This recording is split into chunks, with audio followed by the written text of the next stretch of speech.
So welcome, Dr. Daniel. That all the kids usually call you Dr. Dan. I call you Doc. Really nice to have you here with us.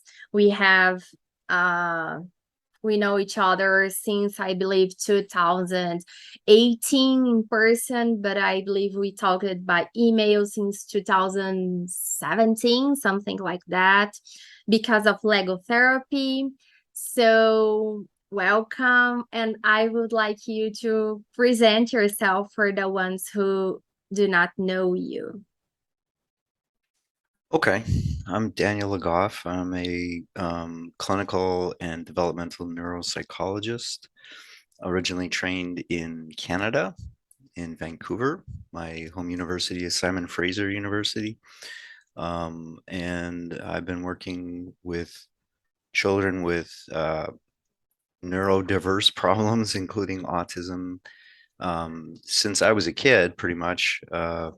My dad worked with special needs kids, so I had some exposure pretty young, and then started my clinical practice in Hawaii, where I was working, and that's where I first started using Lego as a therapy material.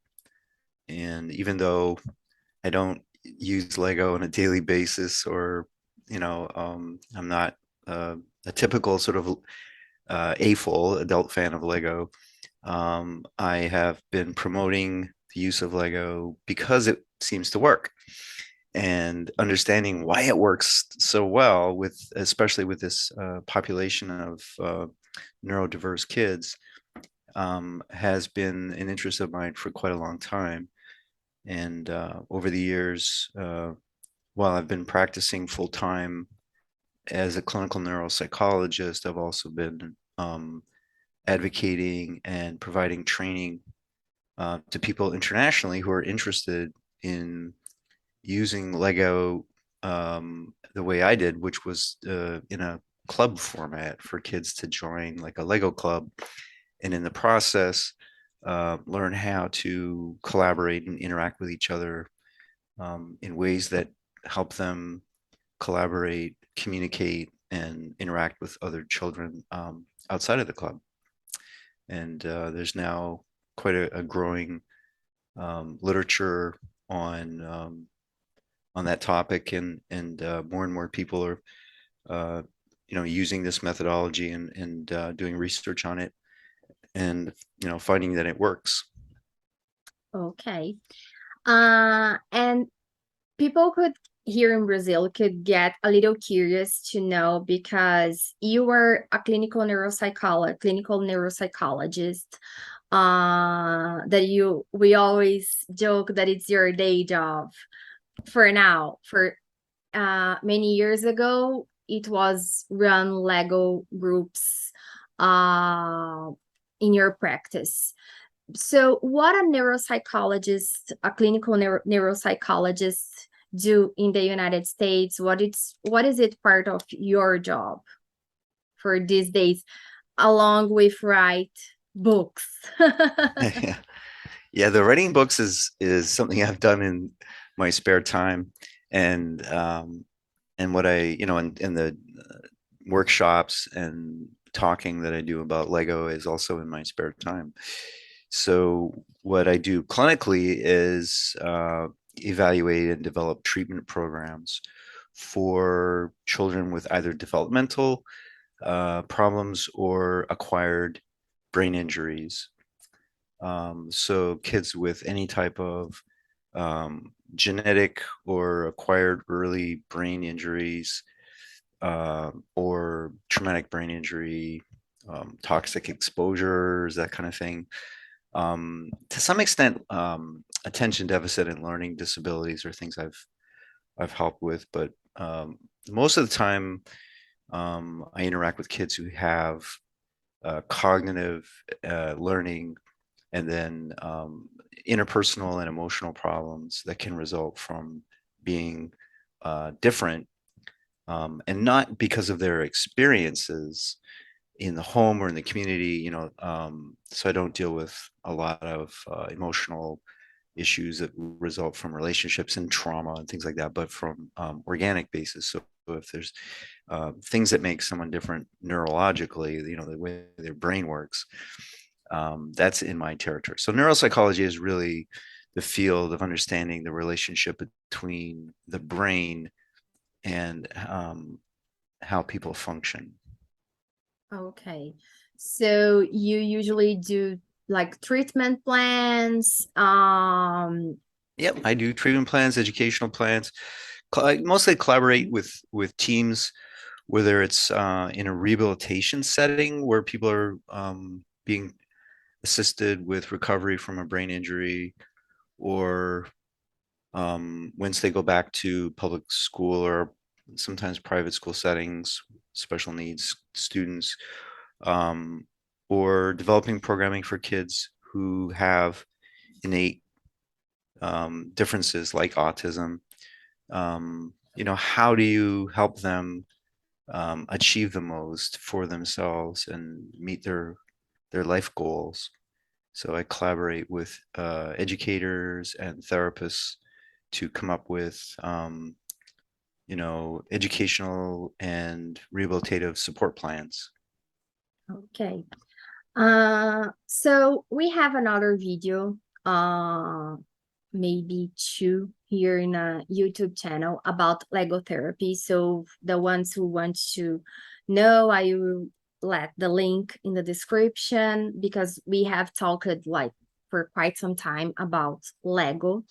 But for the ones who did not watch it yet, let's talk a little briefly because I cannot have you here and not talk about Lego.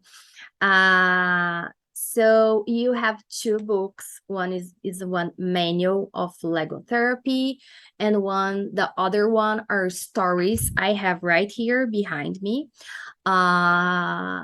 Stories about cases that you had on your Lego groups.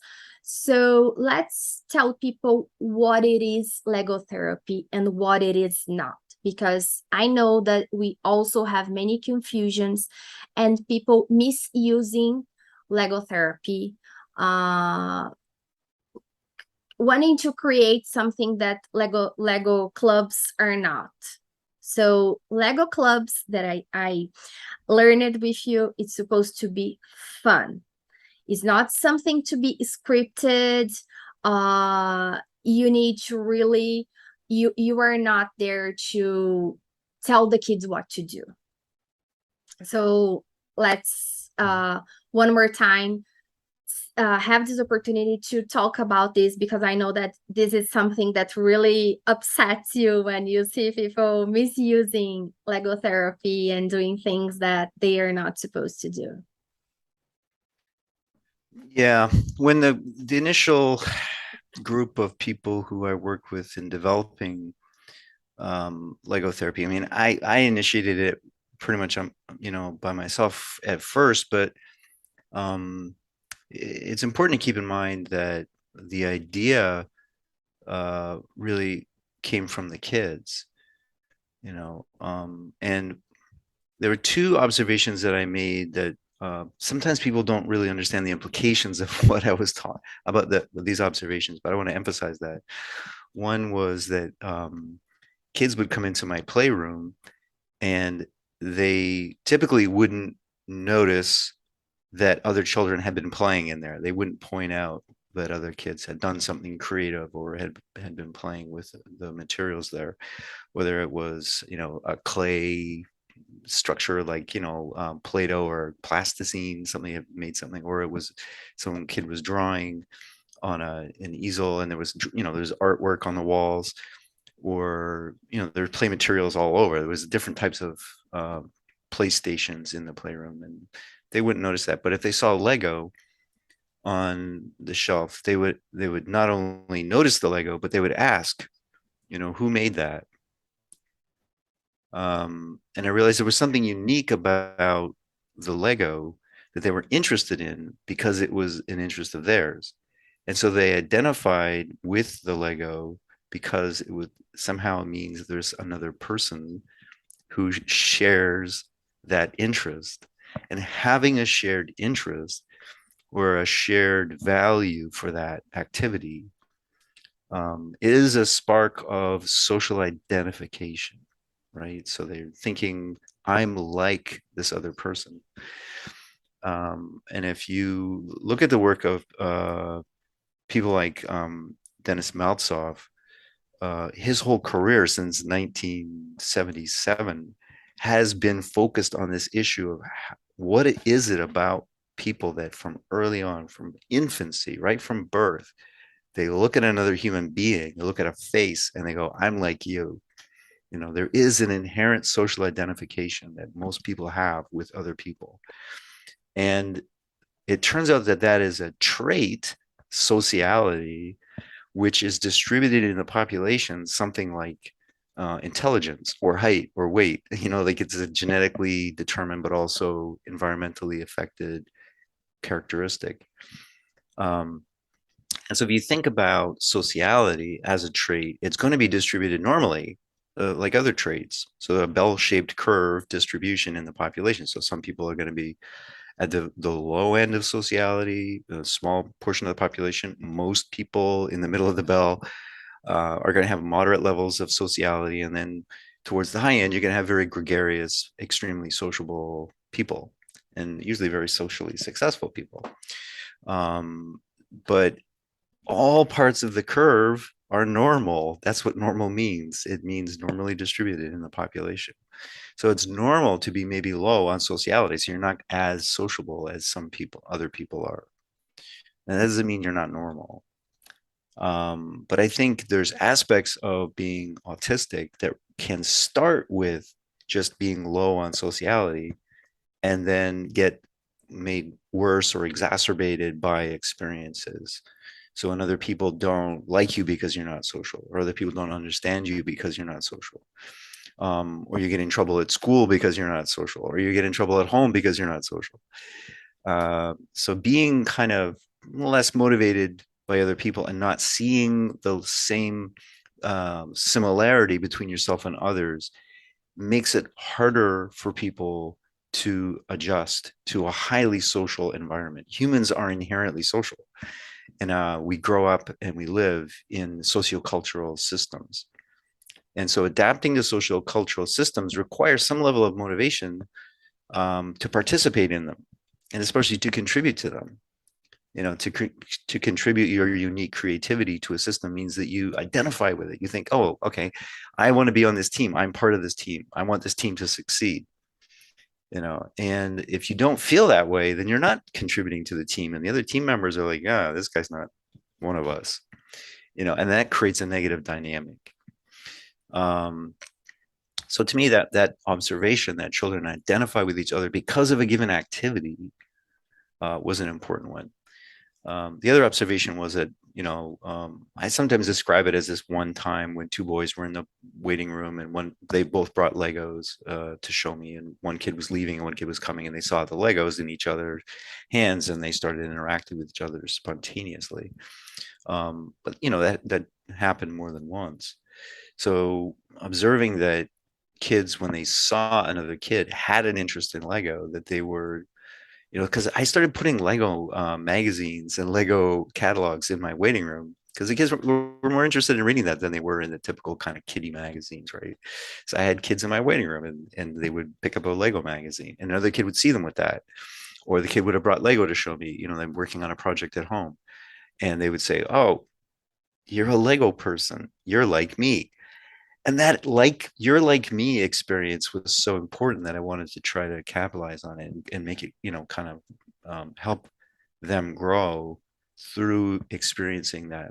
Now, one of the things that's really critical for most kids when they're in a classroom or when they're on a team, you know, like football in Brazil, you guys are good football players, right? Uh, when you're on a team, you get that sense of the synergistic outcome of collaboration. You know, so it's you don't just participate on a team for your own benefit, and you don't just do it for their benefit. There is a synergistic, collaborative outcome, you know, to a successful football team or any team or a family, for instance, the construct of a family, or the idea of um, having a family, isn't just a group of people. You're not just there by accident. You're part of a family. And the reason families work is because people contribute, and they don't have the same role. So there's, parents and children, and there's the brother and the sister and the mom and the dad, and you each have a different role within the family. Same thing with a classroom, same thing with a team. There's diversity, and then there's mutual collaboration. And when the outcome is synergistic, it's not because they're all doing the same thing. That would just be the additive effect of a group of people doing the same thing. If you got 5 people digging a ditch and they're all doing the same thing, they got shovels, they're digging a ditch, it's going to happen faster, but there's nothing synergistic about 5 guys digging a ditch. That's what's synergistic, is when you do different things that contribute to a unique outcome. Something happens. So a family is a unique outcome of different roles together, creating something unique. That's what synergy refers to. And so I wanted to have the children experience something like that, because they didn't experience it on teams. Most of the kids I was working with weren't successful in team sports, and they weren't particularly good at being part of the classroom. They didn't do what I call swimming with the fish. They didn't identify themselves with the other children in the room. And so there was no benefit really to being in a classroom. They were receiving instruction like anybody else, but they weren't benefiting from the peer environment in a way that helped them learn how to participate in synergistic systems. And when I first had a couple kids, when I decided, and the boys agreed and their parents agreed, to have the two of them together, I envisioned that what was likely to happen was that they would come and they would just parallel play.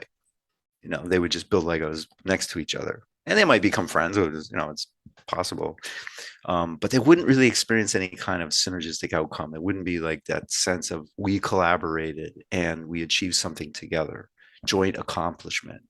And all the things that we think are important about social development, it turns out, are aspects of development that involve synergy, like shared attention and joint accomplishment, joint problem solving, idea sharing, communication. Communication is inherently a part of the collaboration that's necessary for different elements of a system to create a synergistic outcome.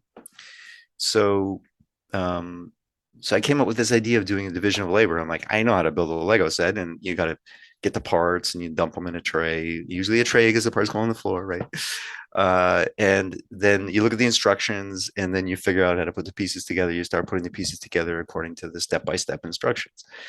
And so with the first boys, we did that together. And so usually I would take the instructions, and then one boy would have the pieces. He was the parts supplier, and the other kid was going to do the building. And so I would tell the parts supplier what the builder needed, and the parts supplier would give the pieces to the builder. And what happens in that situation, it's easy to imagine, is that the building goes much faster, way faster. So if you share roles that way simultaneously, it's not like one person has to divide their attention between the instructions and finding the pieces and putting them together and shifting attention linearly back and forth between each of those tasks.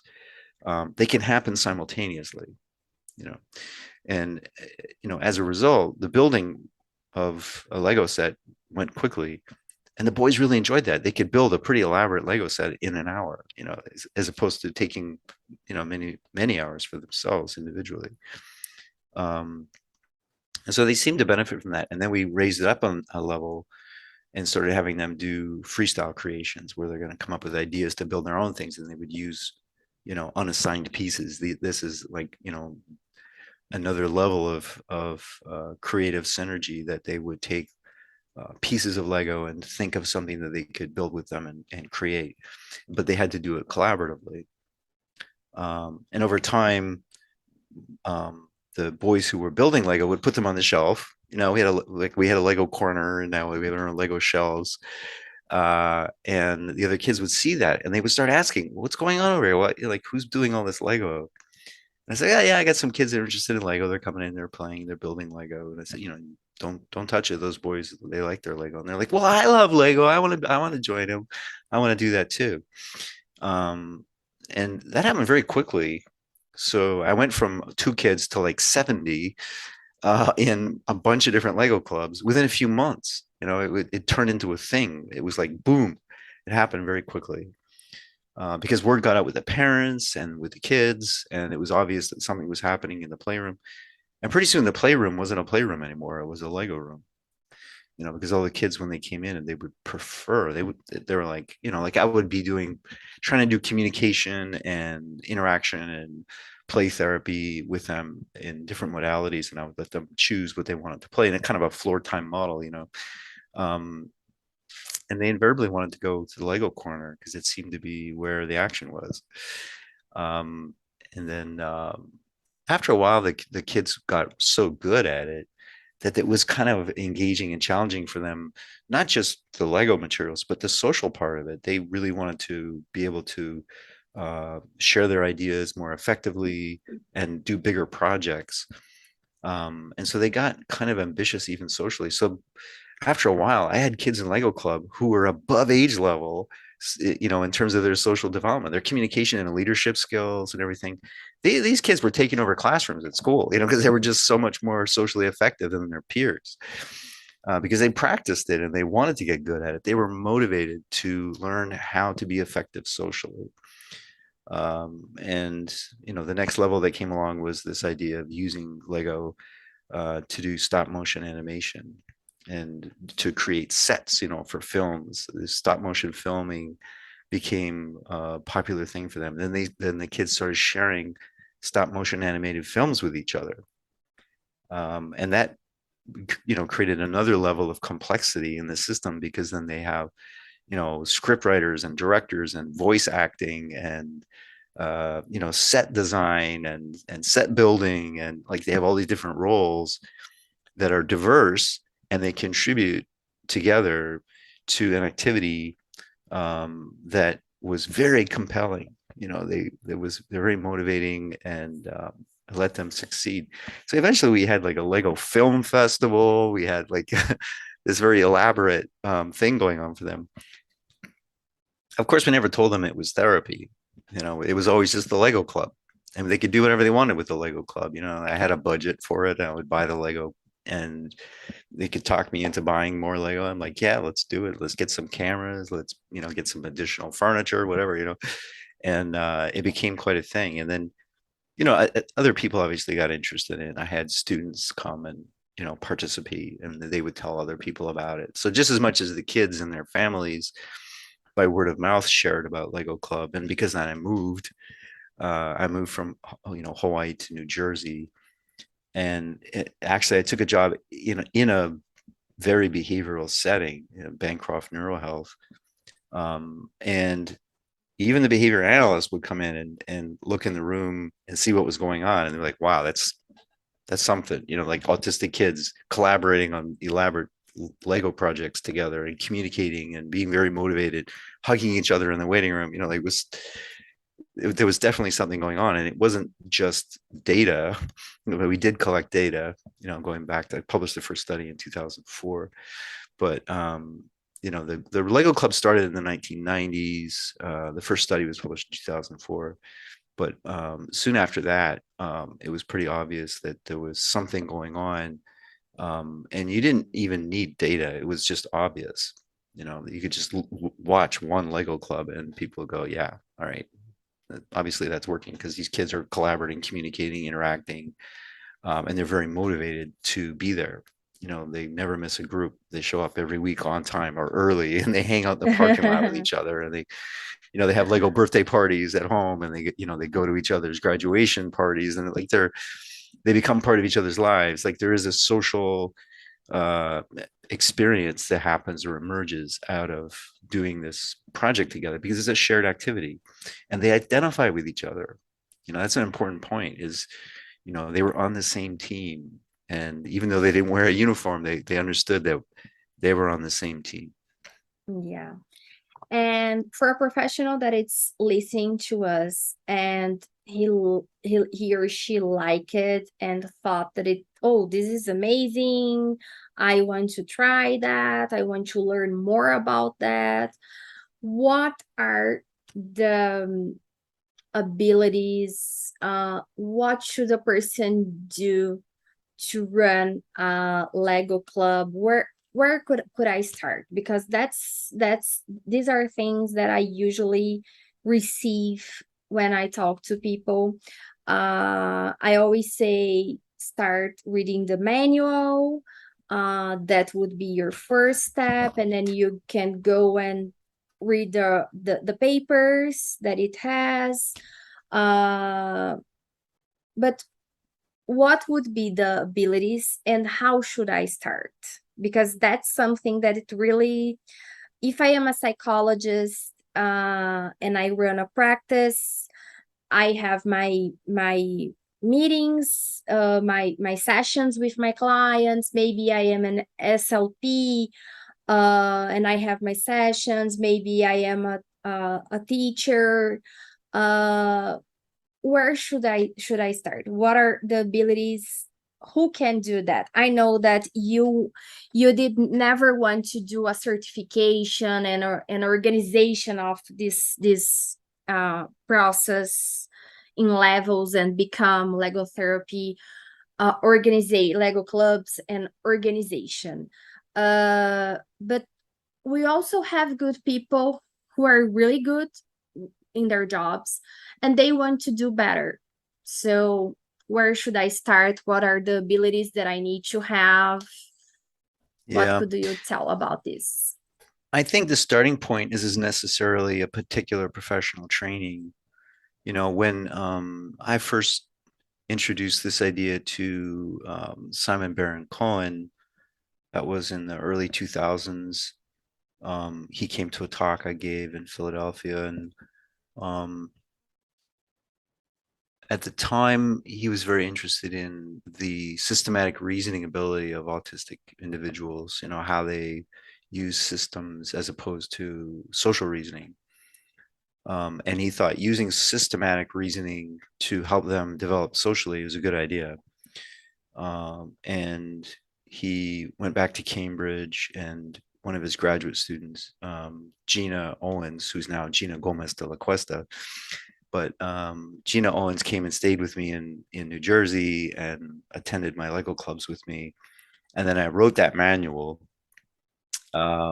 which was back in probably about 2005 or something like that. I wrote the manual.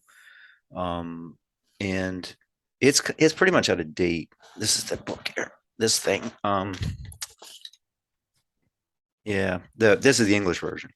Um, I'm actually in the process of writing another one of those.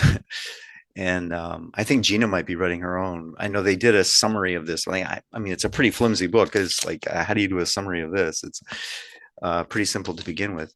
But when they did a bunch of research on it, but Gina needed this manual to do her doctoral thesis, where she was going to train university students. These weren't grad students or trained therapists already. These were just university students, and she wanted to be able to train them to do Lego therapy at Cambridge.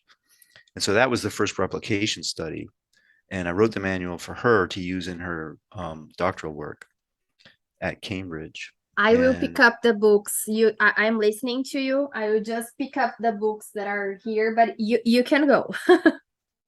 well, I think the success of Gina's initial replication study, which was published in 2008 in the Journal of Autism and Developmental Disabilities, that was, for the work that she did at Cambridge around 2006, 2007.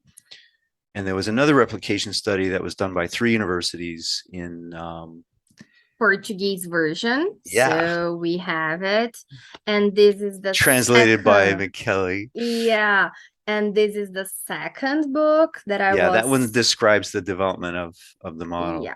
Yeah. But um, Initially, I can remember having discussions with people about this when Gina was starting, and I had GW Kraus. He's the one on the cover of this book, by the way. People often think that's me, and it's not. Obviously, that's GW Kraus, and wonderful guy, Dr. Kraus. But there were a couple other people. There's another uh, couple of researchers that I collaborated with to get outcome data on these groups, and they were running them, somewhat independently from me, so that we could say it wasn't just me, Dr. Dan, because that was the implication was that maybe I had some kind of special magic going on with the Lego that other people wouldn't be able to match or replicate.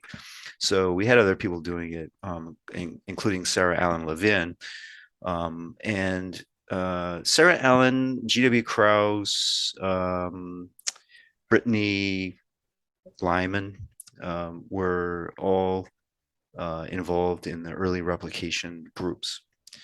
And they're all child psychologists, all of them. So we were nervous about handing this off to anybody who wasn't a child psychologist, and Gina's a child psychologist. So we're like, maybe this is child psychology. Maybe this is just be a psychotherapy, group psychotherapy, and a child psychologist should do it. But Gina had her therapist do it, and they were just students. And then there was a book published by a couple of speech pathologists. They replicated it. I can show you their book. Hold on a second.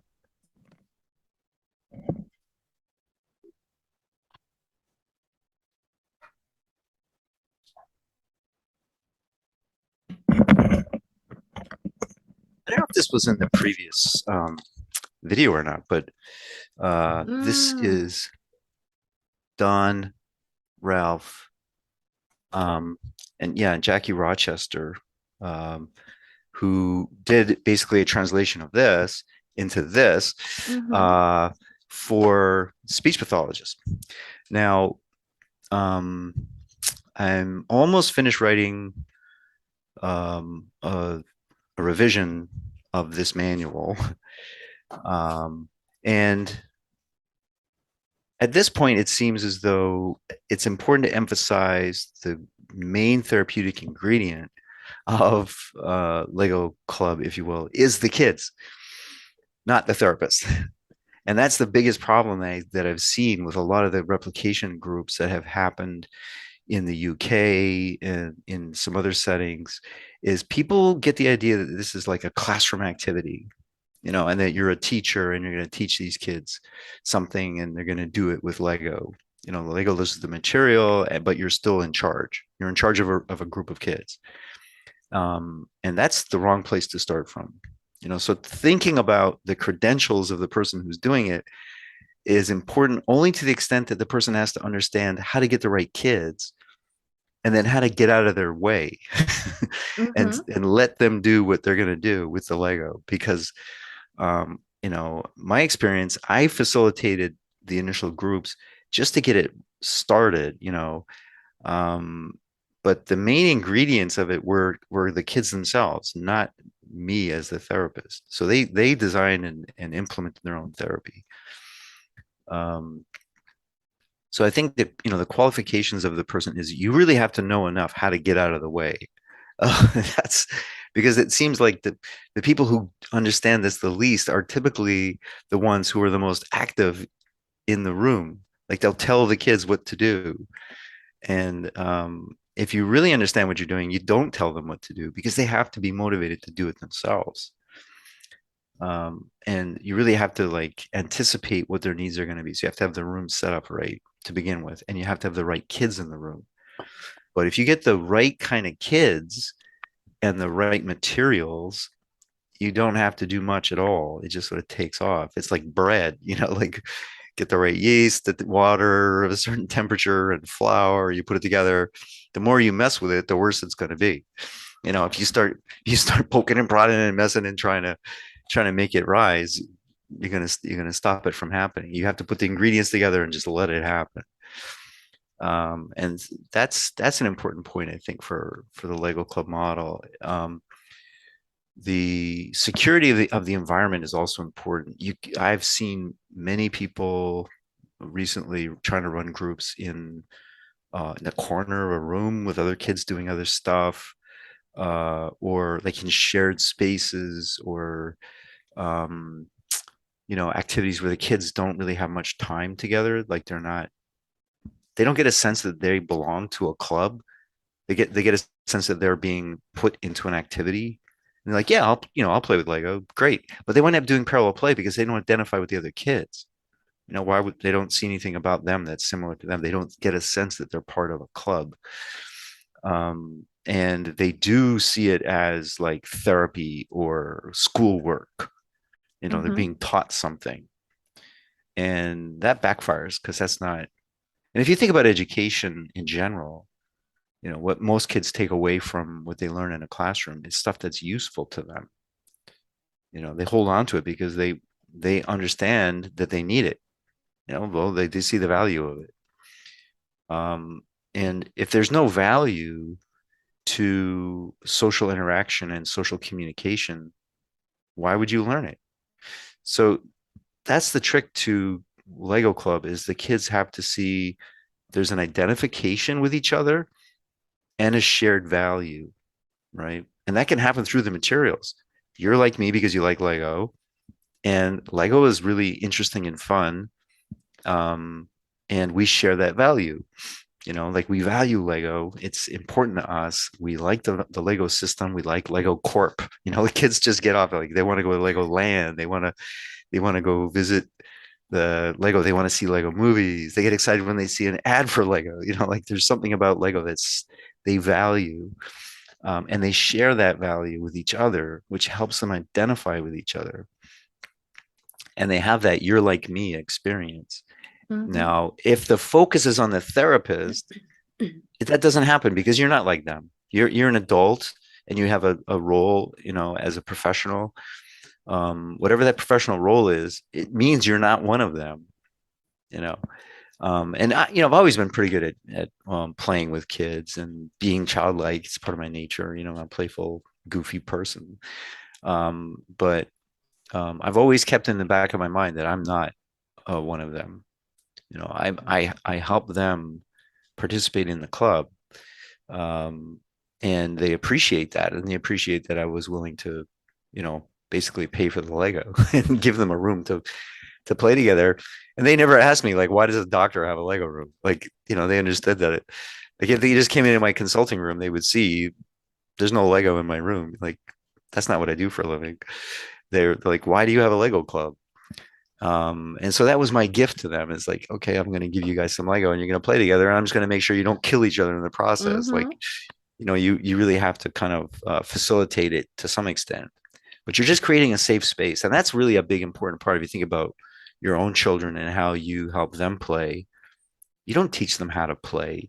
I mean, sometimes you introduce materials to them that you played with, yourself, and there's a tradition of playing with certain things, or like playing a sport obviously is something you have to teach your child and coach them to get the skill.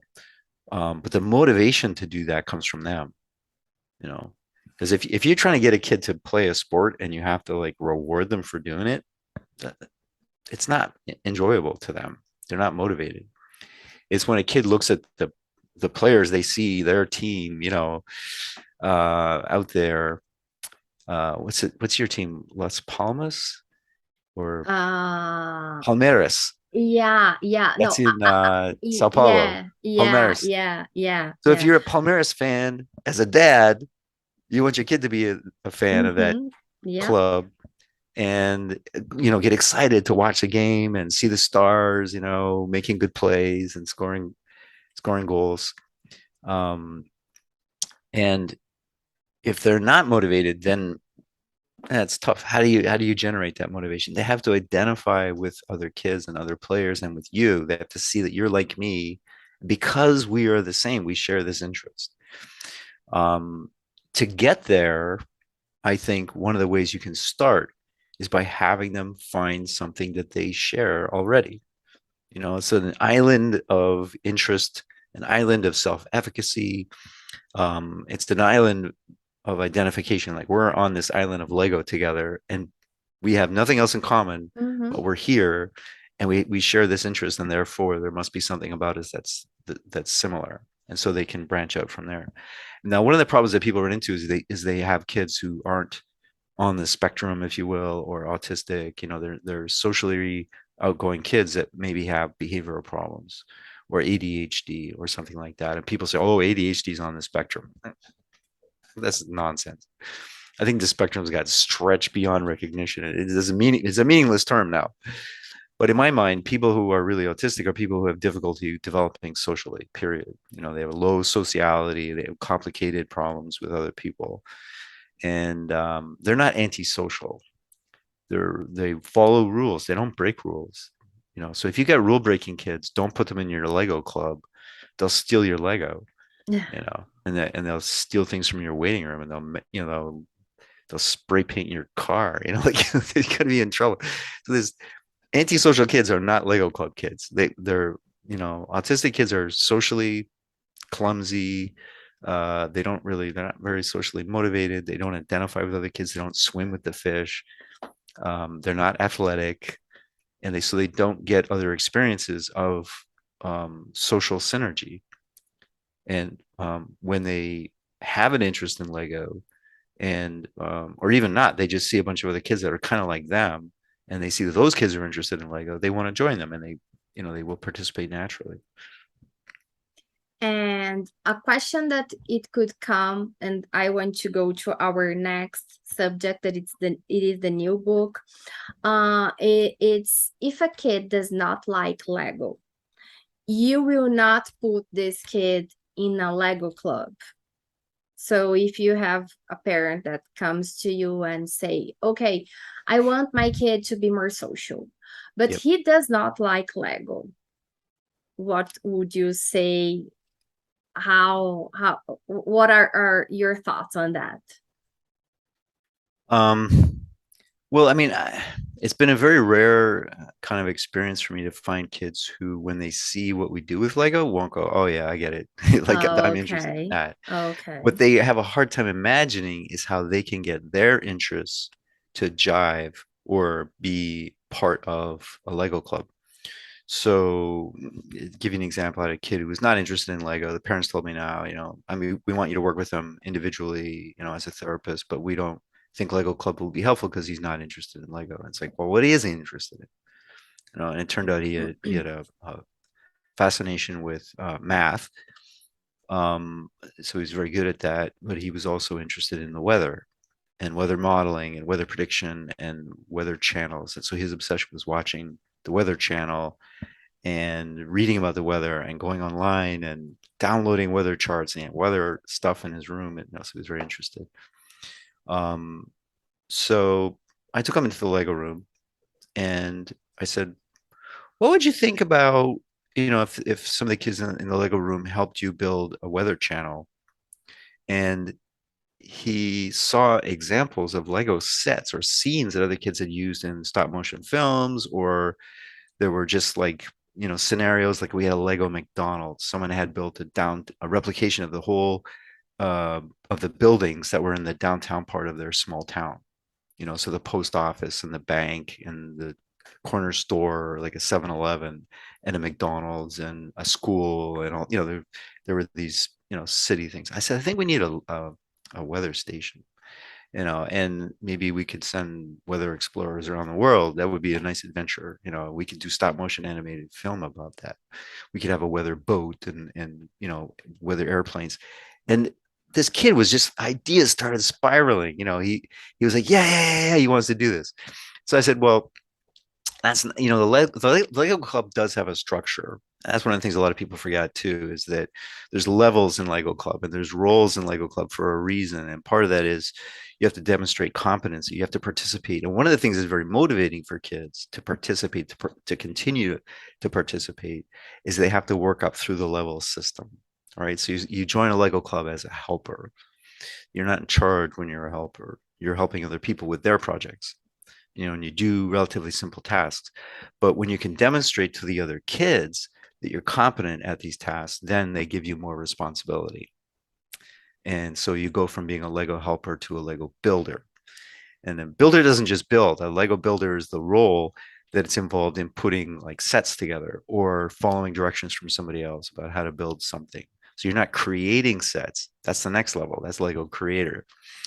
But building is like following directions, finding the right pieces, putting the pieces together. A helper is more like sorting and putting Lego away, going through a tray and finding parts of a certain color, giving other kids pieces when they need them. So participating as a helper has specific tasks, participating as a builder has certain tasks, and then participating as a creator, that's more obviously creative. So you have to come up with ideas and you have to be able to translate those ideas into things that can actually be built, and that would be possible to build with Lego, and you have to engineer them, using the Lego pieces.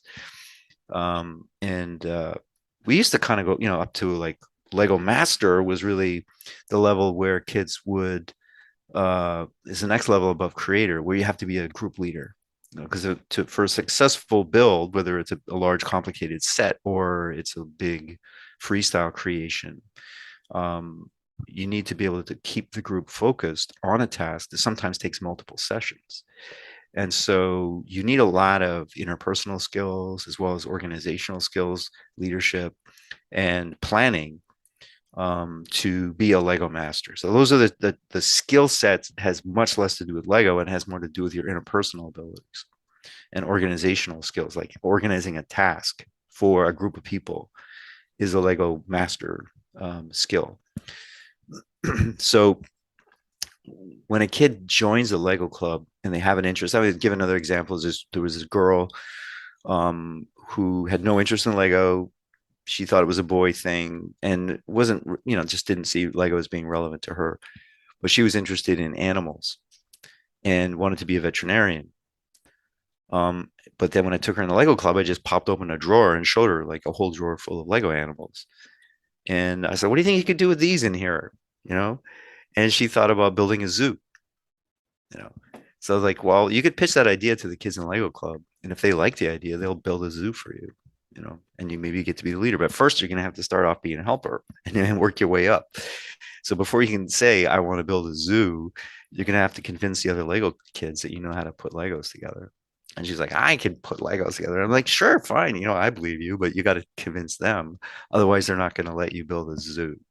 And in the zoo, she actually had a veterinary clinic, and she had, eventually she got the kids to work with her, and it took weeks to build this very elaborate Lego zoo. So with the other kid with the meteorological interest, the weather kid, we eventually did build a weather center, and we made stop motion animated films about storms at sea and tornadoes hitting and they had news like weather news, and they had a weather station, and they had the weather reports, and they did a bit on the shrinking ice cap, in the Arctic, and they made a short film about that using Lego. So the whatever the kid's interest is, it can be accommodated in Lego, but they have to be willing to put in the time to interact and collaborate with the other kids. We now have also Lego in robotics, like programmation of Lego robots, things Yep. like that. So you can also accommodate and go through this path. Yeah, I know that robotics program is Alicia Paniagua has been doing research on using Lego robotic systems in Argentina. Brilliant work. My only hesitation about the robotic systems is it's very technical, so you can't use it in younger ages. And it's not particularly social. Like robots are kind of not social, like it's interesting to me that you can make robots social, but robots are not organic. And so getting along with other people is different than getting along with robots. A lot of kids understand robots reasonably well as they get older, but um, it is almost too technical. I like more the idea of using Lego Mhm. to create projects that have a social relevance or cultural relevance. And robots, yeah, they're kind of cultural, I guess. I don't know. I have a mixed feeling about that, but that's just me. I mean, if the kids are really motivated and they're interested in robots and they want to do it together, yeah, fine, go for it. The key is to see as an instrument. Like the Lego is just an instrument to a major goal, that it's them build things Yeah, together. It's the synergy that you talked about. So this is what we need to have in mind. yeah. Lego itself is a synergistic project. If you imagine, the pieces are Mm-hmm. diverse and they contribute together to create something unique, which is an emergent outcome of, that's what synergistic systems do, is they have emergent outcomes. It's also sustainable and in adaptable. So adaptability, it has two elements. Obviously, one is the stability. Something has to persist over time and have consistency. Like any organic system, like an organism or even a cell or a whole ecosystem, it has to be the same thing over time in order to adapt. Otherwise, it wouldn't adapt because it would be something different, right? But it also has to be flexible. So being stable and flexible are characteristics of successful organic systems, partly because if you think about it, life evolved on our planet, which is stably unstable. It's like predictably unstable. So our planet is stable. If you just sit around looking at the scenery for a while, you realize that things aren't changing that much or that fast. But over time, you see there's instability and things can sometimes happen very quickly. So organic systems evolved to be both stable and flexible. And if you look at Lego, it really captures that organic element. So you put pieces together that are stable, but they're flexible. You can change them. The parts are interchangeable. You can make anything with it. So the club itself is also stably unstable. Like you have a loose collaboration of diverse children, and you got to let them play. To be creative is to be flexible. So flexible in how they interact, flexible in what they create. If they want to meet longer or they want to meet in a different place or they want to have, you can't be rigid about Lego Club. And that's one of the problems with writing a book about it, what I don't like about this book and why I'm writing another book is to emphasize it needs to be more organic. You can't just take this and follow it like a rule book because a rule book's not organic. A rule book doesn't, give you room to flex and adapt and to the different kids that are in your group or the different socioeconomic system in which you work. Like how would you make this more organic? It has to be more flexible.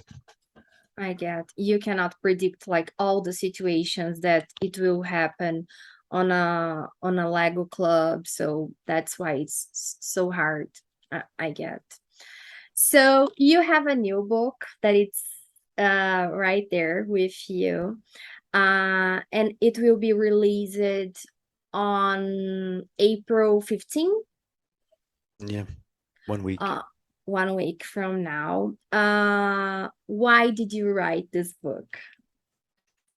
Um, well, this, as you know, I wrote I started writing a book uh called Understanding Autism, and uh, it took me a few years.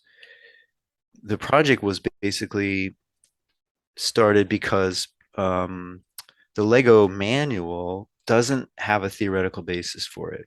It describes what I did clinically because it seemed to work. And it doesn't tell you why it works. It just says, this is how you do it. So people were interested in why does it work? And I thought that was important because I want people to understand Lego therapy and not just do it. Because if you do it without understanding it, it does become rigid. It has to, so they want a manual. And if you manualize a treatment, especially if you're doing an outcome study or something like that, or a program evaluation study, you want everyone to be doing the same thing so that they understand whether it's effective or not. But kind of paradoxically, in order for it to be successful, it has to be flexible. I just said that, right? So, how do you evaluate the effectiveness of a flexible therapy. And for that, you really have to understand the principles underlying it. So those are consistent. The value, the methodology, the idea of Lego Club is really based on creating interpersonal synergy and allowing children to experience interpersonal synergy in a way that they can then internalize that and use it in other settings. It becomes part of their identity. Because once they identify with other children in Lego Club, it's much easier for them to identify with other children in the classroom, or in the community, or in the workplace. And that's one of the big problems today, is that the outcomes for children are too short term. When we do interventions in classrooms, or we have clinics, we typically look at kids, we take them from kindergarten to third grade. Oh, okay, successful outcome, third grade. Well, third grade is not life. We were talking earlier, the third grade is nothing like real life. And so you need to be able to look at kids as adults. Like, what is the meaningful outcome of therapy? And luckily for me, a lot of the kids that participated in Lego Club are still in touch with me, through social media. So they email me, or when I had a Facebook, I got off Facebook, but when I had a Facebook, people who were Lego Club used to contact me, and I would say, and I would hear about them. Now they're graduating from university, or they got married, they got kids, they have a job, and they would explain how Lego therapy changed their lives, how they became a social person and decided to think differently about other people through the Lego experience. And I wanted other people to understand that it can change a person and change their life, not just get them to be better at being in third grade or fourth grade or eighth grade, whatever. It's not a tool to help kids learn how to be in an educational environment. It's a tool to help them be in a social environment, any social environment. And workplaces are invariably social. Even if you work from home, you're working in a sociocultural environment. So I started out writing a book to try to understand the relationship between being autistic, and then how being autistic can wind up becoming disabling. I don't think necessarily that autism in itself is a disability, but in a social environment, it can be. And the reason for that is that the children themselves, as they're becoming successful adults, are not benefiting as much from their social environment as most kids. That's one of the reasons why humans evolved sociocultural systems, is because it helps them succeed and persist and evolve and adapt. It's useful.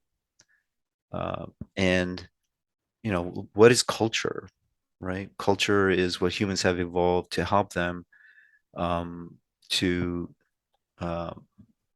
survive as a species, over and above what we get from genetics, right? Genes give us a certain advantage, because we got big brains and pretty handy fingers, and we walk on 2 feet, and we have a pretty good visual system, and our hearing is pretty good, but most of the time we're not a very adaptable animal, really.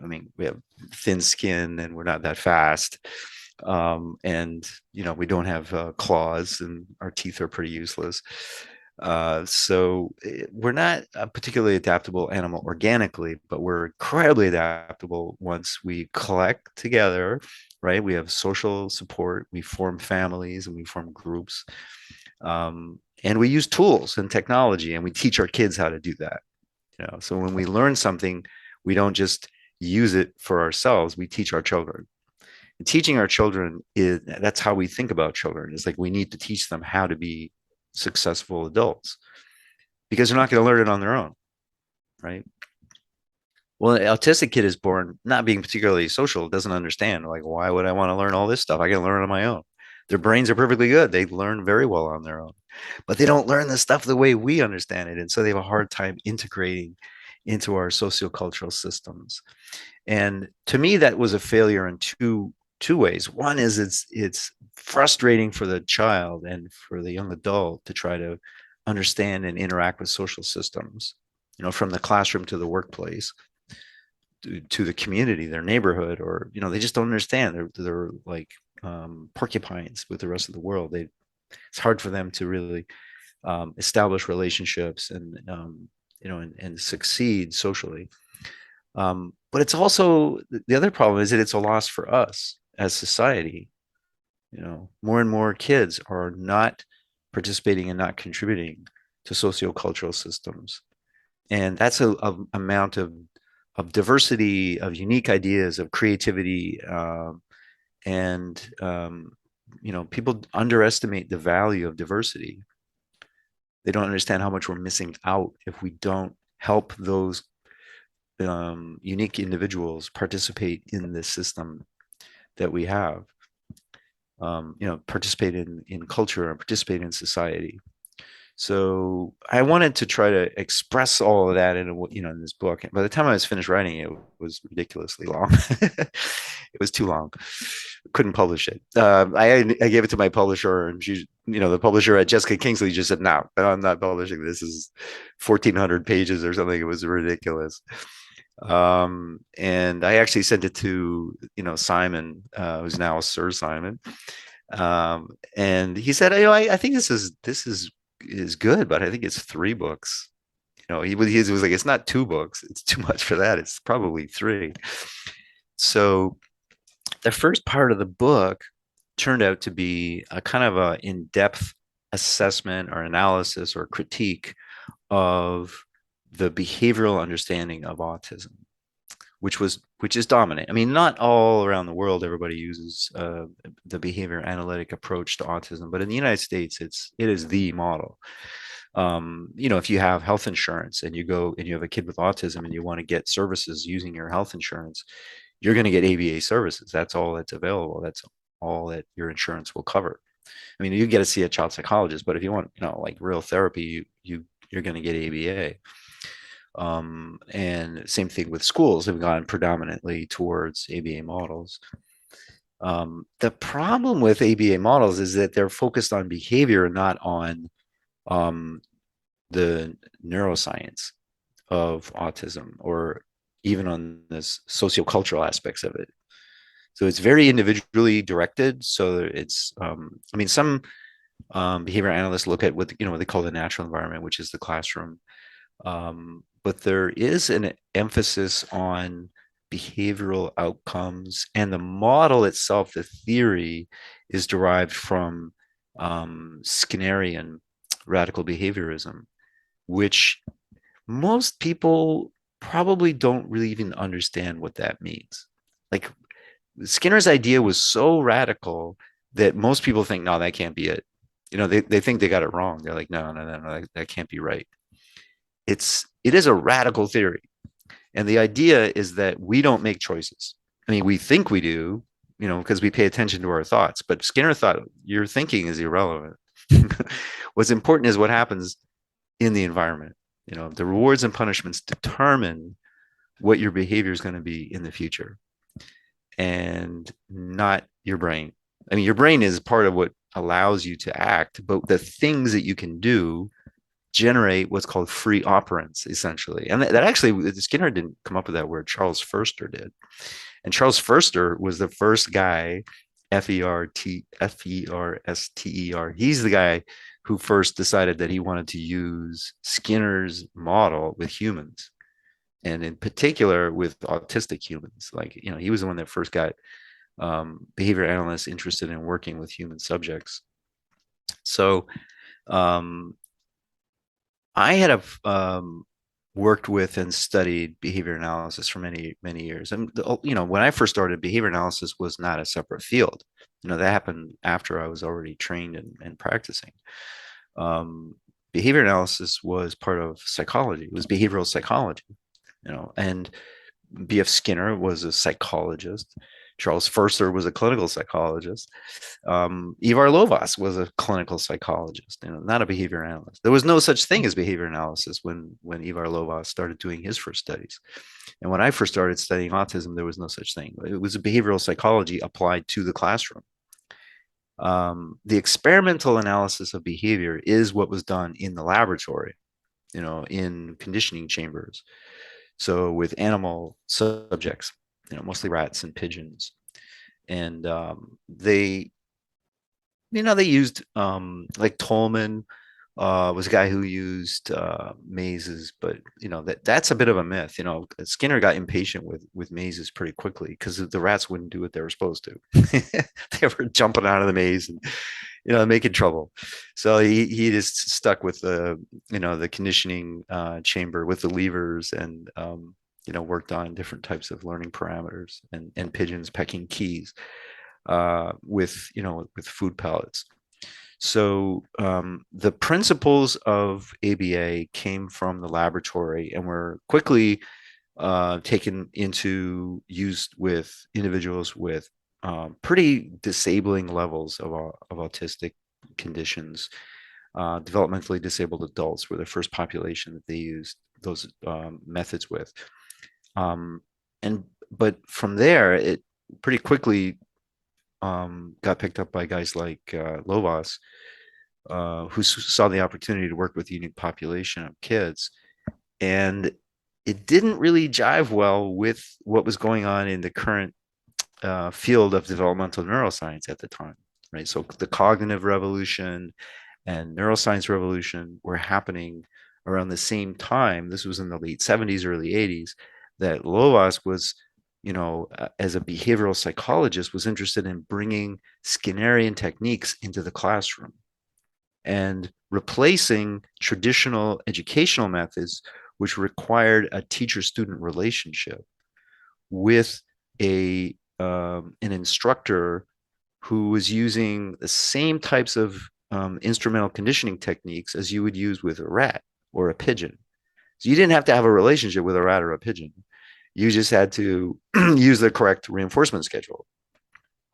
So implementation of educational services using reinforcement schedules and not social relationships like teacher-student was what people thought of as scientific.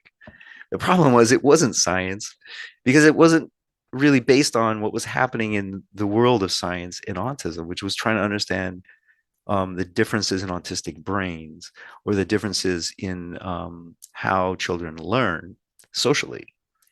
So there's a tradition in that area that comes out of people's work like Lev Vygotsky and Jean Piaget and Jerome Bruner.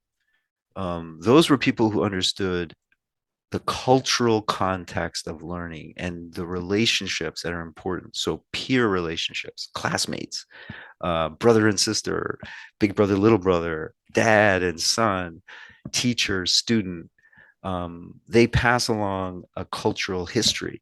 So Vygotsky was one of the most brilliant guys, and he wrote about creating an educational culture, and learning really happens in the context of a relationship. But he didn't work with autistic kids, right? So he was studying typical kids. So behavior analysts always said, well, fine, that constructivist approach to understanding education seems to be, fine for you people who are teaching typical kids. What do you do with the kids who don't learn through relationships the way Vygotsky described? Vygotsky used the zone of proximal development to describe how someone with a higher level of skill can bring someone else up by, modeling or teaching, like, giving them instruction or just having the expectation of keeping up. Like kids learn because they want to play with their big brother or they want to play with their peers, and the peers are at a higher level. So there's this zone of proximal development that you live up to because you learn from that exposure. But that was something that Jerome Bruner also called scaffolding. So this construct of scaffolding in teaching and in social learning was important in mainstream education. And for Skinner, it was not. For Skinner, it was, just use reinforcement. And so Lovas decided to just use Skinner's model of positive reinforcement as a replacement for social learning. And if you have one kind of like central theme of the book that I wrote, it's that autism is not a behavior problem in the sense that you need to use positive reinforcement to get compliant behavior. The main problem with autism is this lack of motivation or lack of interest in social learning.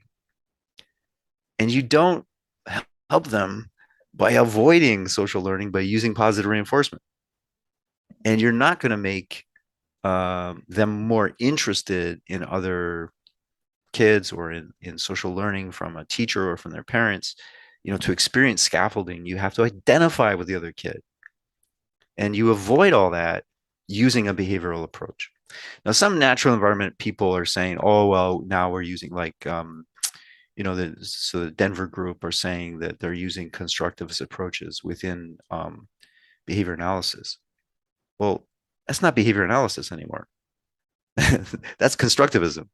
Constructivism is not behavior analysis. They're completely different theories. Like they're not compatible at all.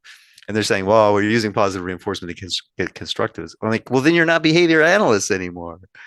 Now you're teachers. Like suddenly you're teachers. Okay, fine, but don't call yourself a behavior analyst if you're using constructivism. Lev Vygotsky would be just spinning in his grave with the idea that people are using Skinnerian ideas to teach children, and Jerome Bruner or Jean Piaget. They're like, wait a second, you guys have got this all wrong. Like, behaviorism is not consistent because that's not how people learn.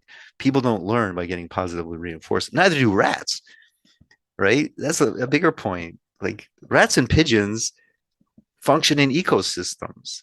You can't take a rat or a pigeon and put them in a behavior environment like an operant conditioning chamber to teach them how to be a rat or teach them how to be a successful pigeon, right? They would be very unsuccessful pigeons. And that's exactly what we're doing with behavior analysis. We're teaching kids how to respond to positive reinforcement in ways that are completely unlike what the environment is that they're going to have to adapt to when they're adults. Like B.F. Skinner didn't take his rats and let them go in the wild and say, all right, now you learned a lot from my lab, you'll be a much better rat. You'll be the rat leader now. Like go off and be a successful rat after your Skinner box experience. Go No, to Paris. no, Paris. they killed them. They put the rats in cages and they gave them reinforcement to get them to press bars and under the right circumstances and everything. And then they cut their heads off, like or gas them. Like that was it. The rat didn't go back into the wild. These were lab rats. So the same thing with the pigeons. They killed them. So they didn't have successful adult lives. Neither do kids with who are exposed to ABA. It's a dead end. Behavior analysis teaches you how to be successful in about third, fourth, fifth grade, because there's an adult in the room who's going to reward you for doing the right thing. That is not therapeutic. Changing the environment doesn't change the kid. It just makes the environment more amenable to getting compliance from the kid. And life is not about compliance. Life is about being creative and successfully being able to contribute to your sociocultural environment. So this book now, which was the first third, it's almost 500 pages long, but it's still a hefty chunk. It does have a couple chapters on Lego therapy in it, both the origins of the Lego Club itself. Like there's, what is it, chapter 24 is therapy from an autistic child's perspective, the Lego Club. So it talks about the origins of the Lego Club and a lot of what we're talking about today.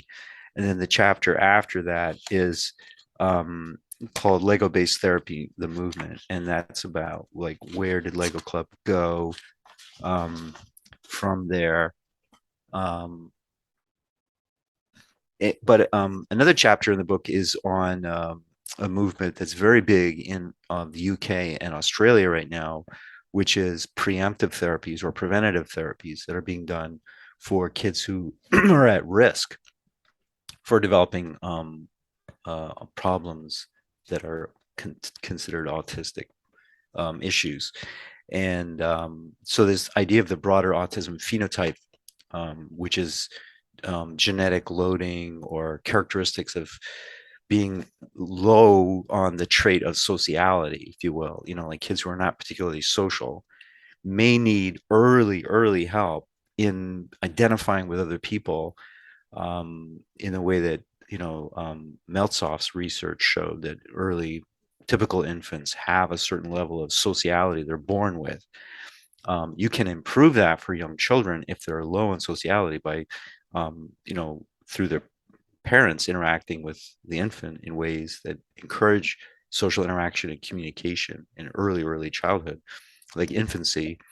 um, and it's showing very good results. So I think this that therapy is highlighted in a chapter on the book, and there's two research groups, one in the UK, and one in Australia, that are finding similar results using similar techniques of early childhood intervention. I think are very promising, and they're based on an understanding of child social development, not behaviorism. And so the that's a very interesting, to me, advent in this area. And but for kids who are, a little older, and if they still need social polishing, regardless of whether they're autistic or not. I mean, there's a lot of kids that could benefit from this, but they can't have those, externalizing social development problems, like behavioral issues, because that will create negative experiences for the other kids. So if you've got a bunch of kids who are kind of antisocial, you maybe get them to participate in Lego club. It would be a lot of fun for the for the therapist, but they might benefit from it.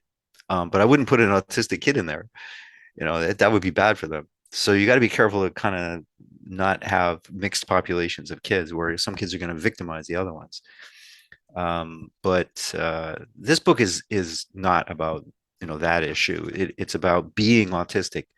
And I think that the autism diversity, neurodiversity movement, really, we have to listen to them.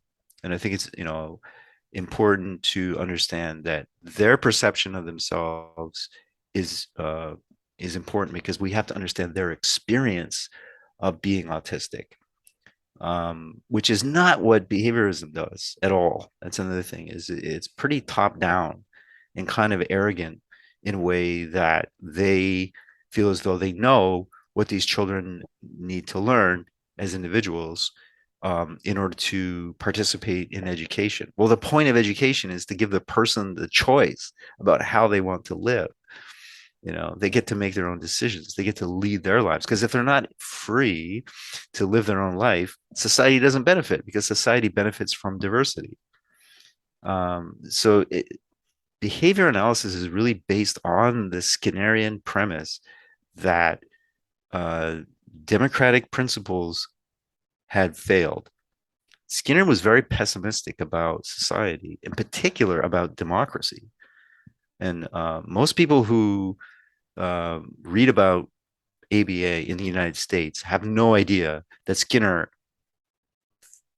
thought democracy had failed and that needed to be replaced, and that behavioral scientists should replace politicians.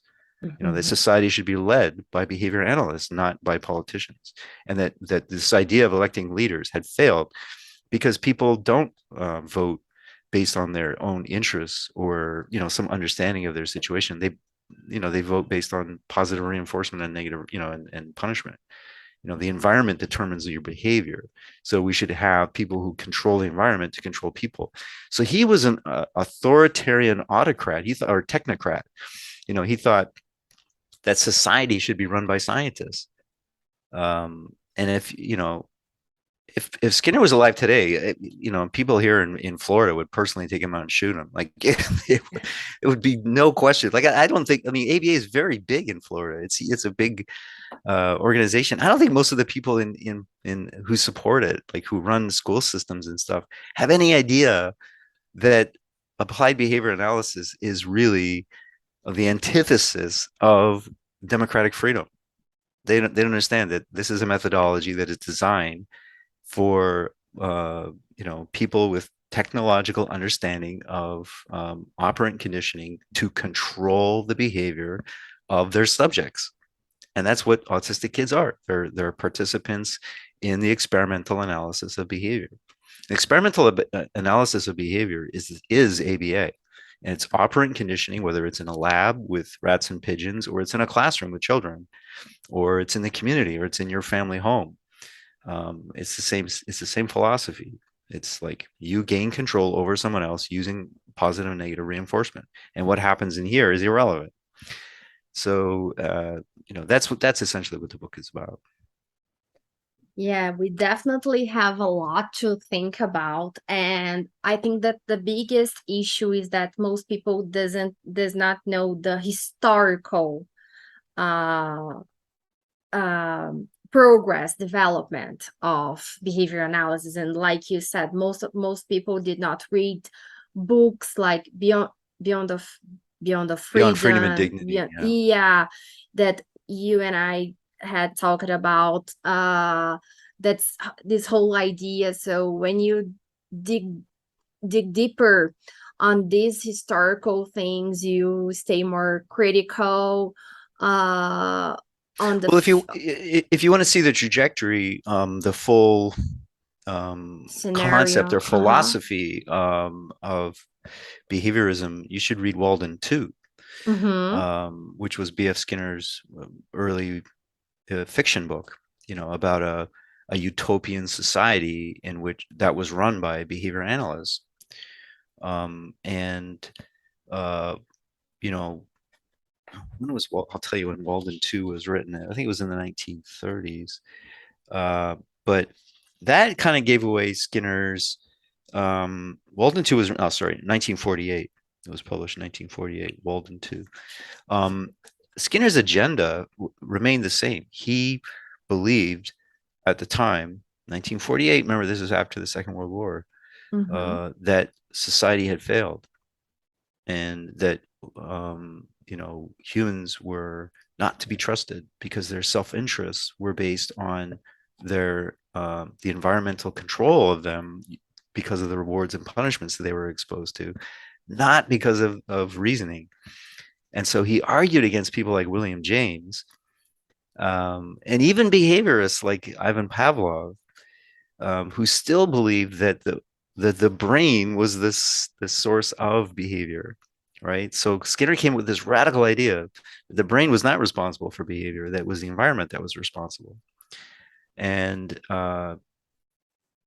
because our society and our laws, our social structure and our political structure, at least here in the United States, is based on this idea that individuals are free to choose how to live and to choose their path in life. It's completely anti-democratic idea that the environment determines your actions. People have to have the freedom to do what they want, to choose their path to happiness, and to vote, for their leaders. And Skinner said, "Nah, that none of that's happening. That's a bunch of BS." And the way to solve that problem is to put behavioral scientists in charge. And so that idea persisted. That philosophy is still underlying. Like you think, well, how does that generalize for classroom? Classroom is not a democratic system, right? Teachers, but how do you teach a kid how to participate in democracy if they don't experience it in school? And these are when you take autistic kids, they're one of the kids who are particularly struggling to understand how to participate in society, how to participate in social systems. And it's very confusing for them when they just have someone in charge telling them, arranging for the, positive and negative outcomes of their actions. And they're not the one, leading the way. So I know that behavior analysts are going to argue with me, you know, uh, vigorously about this. But the ones who are probably most likely to argue are the ones who don't read the book carefully. If you read the book carefully, it will probably change your life. If you're a behavior analyst and you read this, you're going to be like, oh my goodness, there's a lot of things I haven't taken into consideration. And that I think a lot of behavior analysts today are not adequately trained in other models so that they understand that what they're trying to do in a behavior analytic point of view is not consistent with how most children learn. And it's not consistent with how most educators think about children. It's not consistent with how most parents think about their children, and it's not consistent with how society thinks about children. It's not consistent with how society thinks about adults. Like, our social systems don't operate on the basis of operant conditioning, right? Society works on the basis of internal freedom. Like, I get to choose my next action, not the external environment. If you use that kind of methodology, there's no way to get from there to internal freedom. Like, you think, oh, it'll generalize. Well, it'll generalize to more systems in which the person's being controlled by, like, where does it end? It's always the environment. So until you give control over an individual's life to the individual, um, you're using operant conditioning, and operant conditioning is not how society works, or it's not how life works. If you think about it, animals don't participate in ecosystems because of positive reinforcement. They're genetically designed that way, and they adapt to their ecosystem. They participate in an ecosystem. That's how that system works. It's not positive reinforcement. So positive reinforcement was a way to get rats to do what you wanted in a class, in a conditioning chamber, or get pigeons to peck keys, and to get kids to be compliant in classrooms. But it's not education. And so I think that's where behavior analysis has to kind of go back to, is admitting that that's what they do. They use behavior change strategies, and they're based on contingencies in the environment, which work fine, but that's not what education is, and that's not what preparing people for life involves. Preparing people for life involves understanding life, and that's life doesn't work on the basis of positive reinforcement. Yeah, definitely. And what could what could behavior analysts could do better? Like, I always think that we have brain and environment working. Like, if you look at the environment, this does not mean that you were not not not analyzing what is happening in the brain. Like, you can take both into consideration. You should not be radical, because the thing in behavior analysis that upsets me the most is that people are pretty radical, and are these ideas that it came through Skinner and others, and they pass along to make you being radical, and to just see behavior analysis like a cult, like a religion. And you should not mix science with religion, like, are separate things. And I think that most behavior analysts, they get into that. Like, I was able to separate things and look to other areas, and not just to be stuck inside behavior analysis. So that's why I don't, like, I know that it has these problems, but I don't go, I say, okay, I'm not using these kinds of things that I don't agree.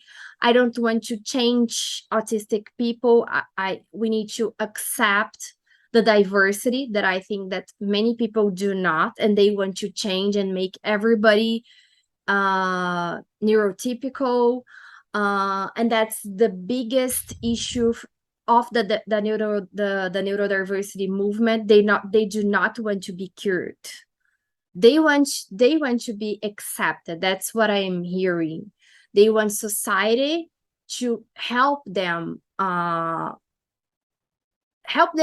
a better world, that we neurotypical have a better understanding of them. They have better quality of life.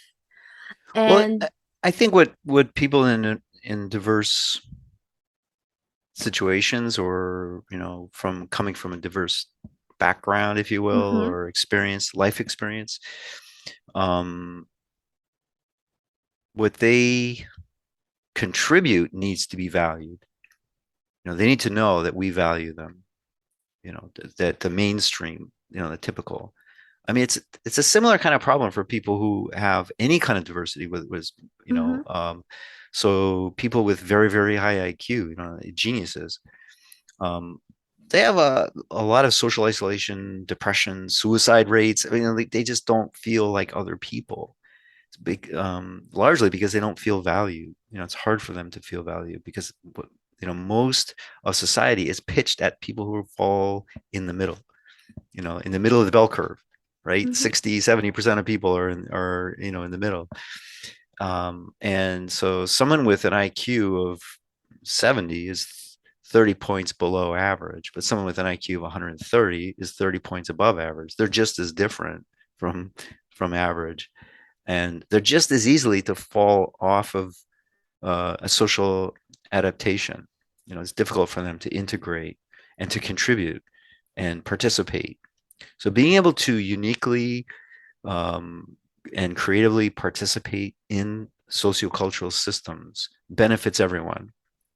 And we need to value diversity because all of it contributes to the success of our species and of the systems that we use, like culture and society and technology and our language and our communication systems. All benefit from diversity because it makes them more flexible and more adaptable. And also, just better quality of life. Like it's more interesting. You look at it in a multi-dimensional, like, what if everybody, like, live in suburban Florida? It's pretty pathetic. It's like they don't value diversity. Everybody wants to be the same. It does create a sense of stability, which is pleasant for people, but we do need diversity. Otherwise, this is very boring. Life is not going to survive. I mean, life on this planet um, requires diversity. It exists because of diversity, and that's how synergy happens. That's how life happens. But the people who are involved in behavior analysis need to start thinking about how their training in behavior analysis integrates with other approaches. So, for instance, the only reason I could write this book, a critique of a behavior analysis, is because I understand behavior analysis. I had to study Mhm. it, and I have supervised other people and trained behavior analysts in my career. And I've taught courses on behavior analysis in universities. So I don't think behavior analysis is a useless technology. I just think it needs to be integrated with other scientific approaches to child development, education, and social adjustment of adults. Like, how do you get people from an educational environment to living independently in the community and supporting themselves through gainful employment in ways that are meaningful for them, that are sustainable because they enjoy it. People don't go to work because they get a paycheck. That's one of the stupidest things I ever heard behavior analysts tell a teacher, was like, you come to work because you get a paycheck. The child comes to school because they get rewarded for learning. And both of those things are wrong. Teachers come because they want to teach. The paycheck is separate. It is not particularly good. Mhm. Teachers could make more money doing. I mean, they're very intelligent, capable people. They could make more money playing with the stock market. Go get an MBA instead of a master's degree in education, right? You'll be much better off financially. So it's not the financial outcome of teaching. Yeah, teachers are well paid, but they're also in school for a long time. There's a big Mhm. investment in their skill set. So they're motivated to do what they do because it means they have a relationship with their students. That's their role. They're a teacher. That's an important role in our society. That's a professional relationship they have, and we should value that. We can't devalue teachers by saying they do it for a paycheck. And the same thing with devaluing students. Students don't come to a class because they get rewarded. They come to a class because they need to learn. They need to learn how to become part of society, and our society requires that. Like we don't mess around with it. We take it very seriously. There's very few things that we take more seriously than education.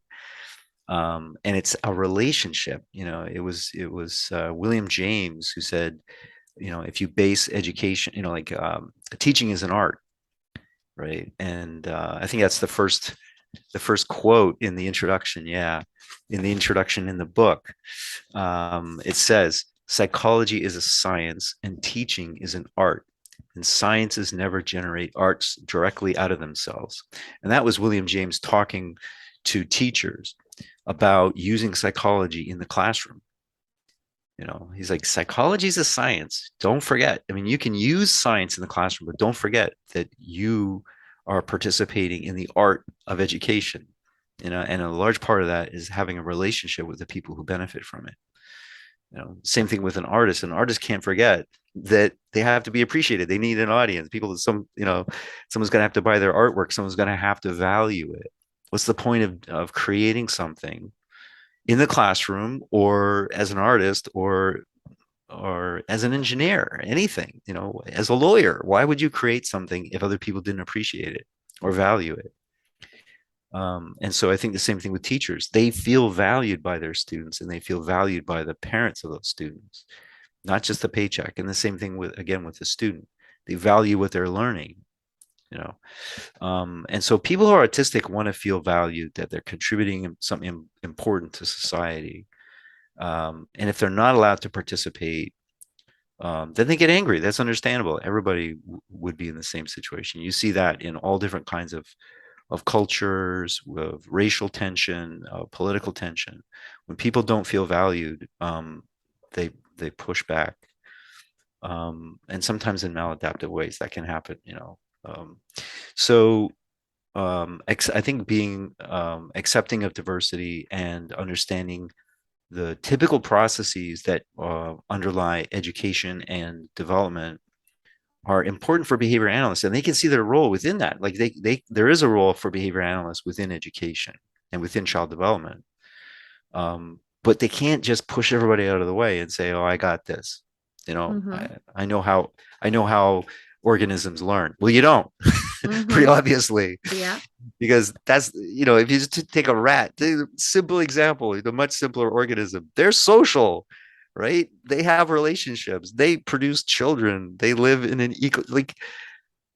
Skinner never worked with two rats. He didn't try to get a rat to have a relationship. He didn't manage a rat family. He dealt with rats foraging, like what they do in the wild. He wasn't an ethologist. He didn't study rats in the wild and understand how they actually. He just had this crazy idea that everybody functions because of rewards, and it's kind of a provocative idea. He was a good writer. I mean, that's what he wanted to be. He wanted to be a writer. So he was not a scientist. He didn't understand how nature works at all. And he came up with this idea that was sort of provocative and glib. And then some people believed him. This is a goofy idea that everybody does things because they get rewarded to do it, and they go, "Yeah, let's try that." And to some extent it works. Of course, that is one of the influences on human behavior is getting rewarded. That's why people gamble, and take drugs. But there are systems in our brain that are much more complex than that, right? So one of the ways that we do things is by getting rewarded, but there's also many ways that have nothing to do with rewards, like social identification, and group membership. Creativity is not explained at all by reinforcement. Like, why are people creative? I mean, you look around you, all of society is creative. Like, how did all this get here? Look at that bookshelf behind you. That was all created. Positive reinforcement, really? Like, why would anybody do anything different? How could you come up with a new way of doing anything if all your behavior was determined by reinforcers? So innovation and creativity require an understanding of synergistic systems. The problem is that B.F. Skinner wrote before systems theory. Systems theory didn't exist at the time. Now, systems theory is used throughout all of science, right? So physics, it started in physics, actually, and then it became very popular as general systems theory in biology. So biologists now understand ecosystems because they understand systems theory. And the same thing with complex systems in physical nature, like weather is a complex system. Our whole planet is a complex system. And so scientists today use complex systems to try to understand the role of individual elements within that system, which is typically synergistic.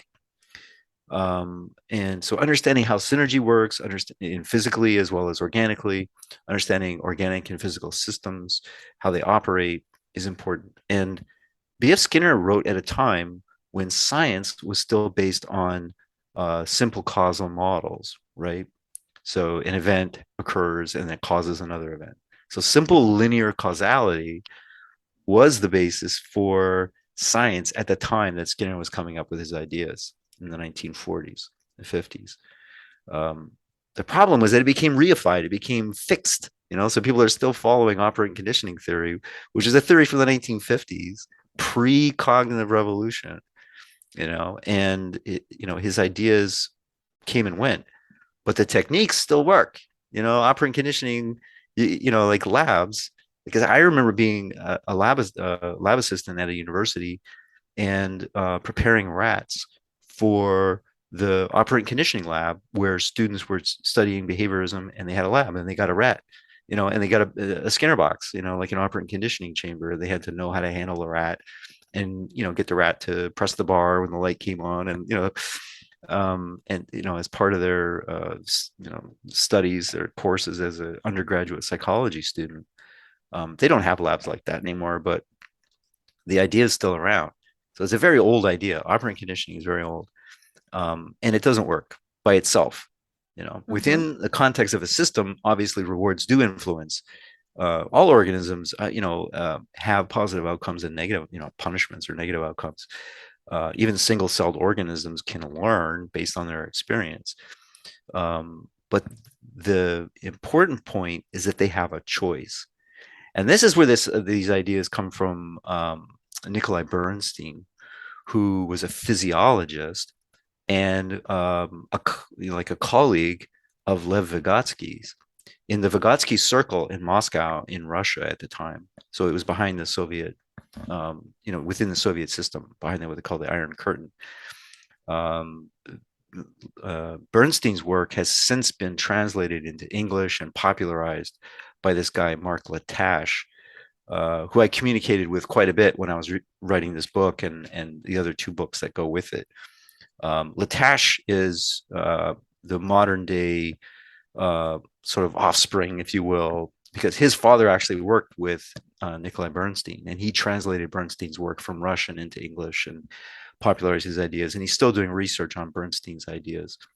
But Bernstein was the first person to really understand movement in organisms, which is something that because Skinner wasn't a biologist, he talked about behavior as discrete behaviors, like reaching up, touching a lever in a Skinner box. Okay, so the rat uses his paw to move a lever that results in a food pellet dropping. So the rat gets a reward for pressing the bar, right?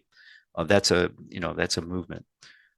Bernstein was studying that type of thing in Russia in factories, like a worker taking a hammer and hitting a chisel with a hammer, and the movement, right?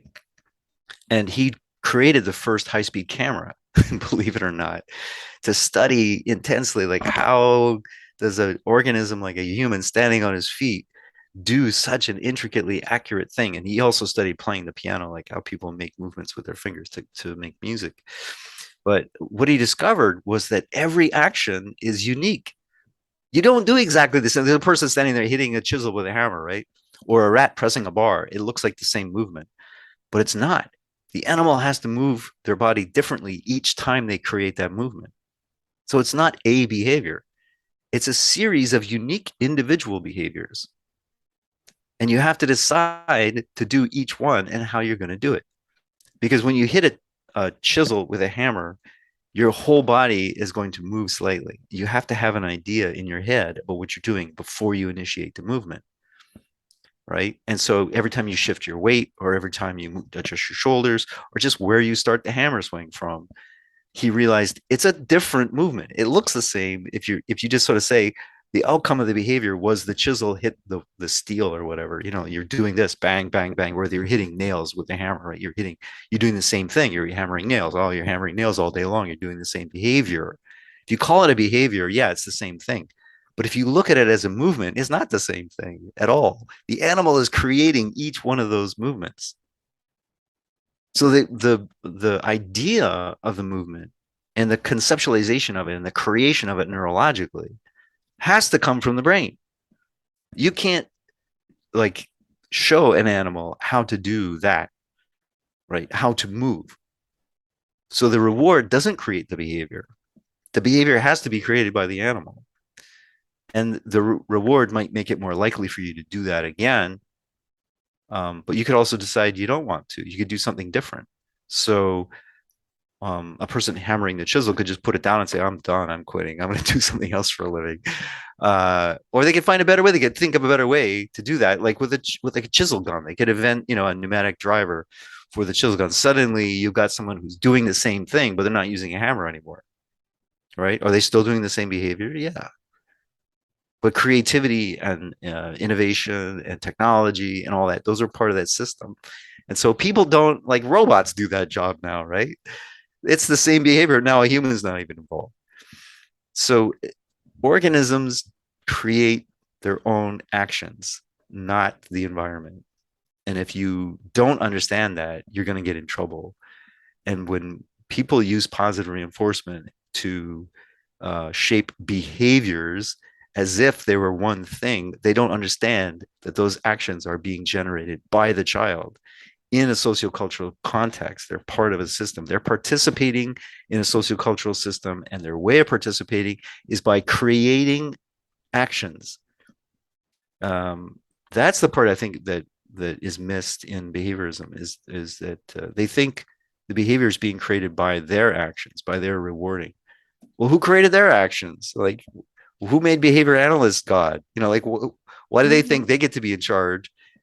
Everybody else's behavior is determined by positive reinforcement and punishment, but their behavior is not. They came up with this idea. Well, Skinner was an enormously arrogant guy. If you ever want to read an immensely arrogant writer, read Skinner, because he didn't read anybody else's work. You go through a whole book of B.F. Skinner, he won't give a single citation.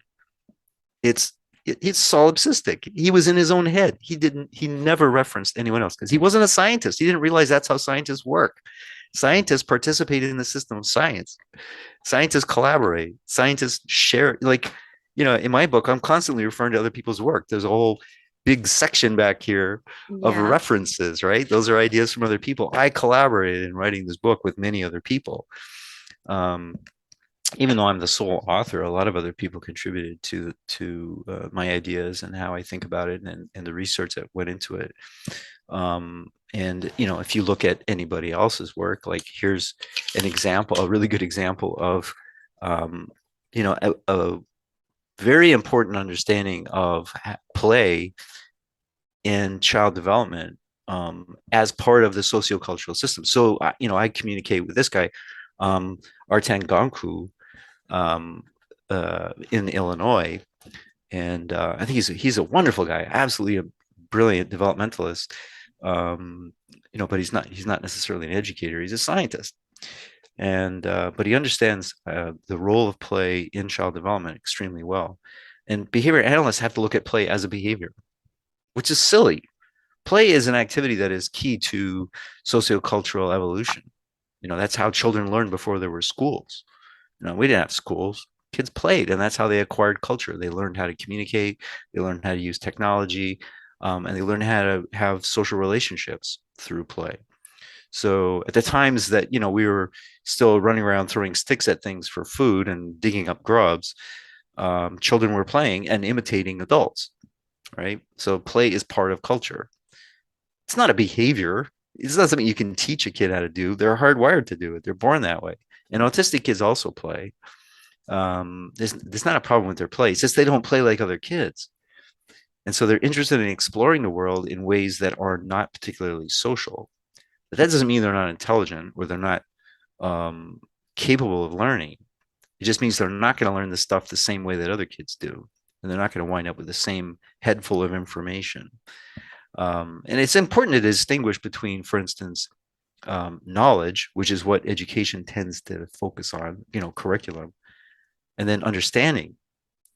Because knowledge is useless without understanding. You might as well have a computer with, that doesn't have any, programs. The programs are what you use to do something with the information. And that's what that kids need to understand the context of the knowledge that we give them in education. So teaching kids what to think, but not teaching them how to think, is a big problem with education. And that's also a big problem with behaviorism.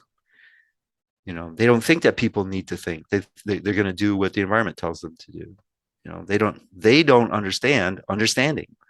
They don't understand how understanding makes knowledge useful, or that people's judgment is the basis for their being able to participate in society. Um,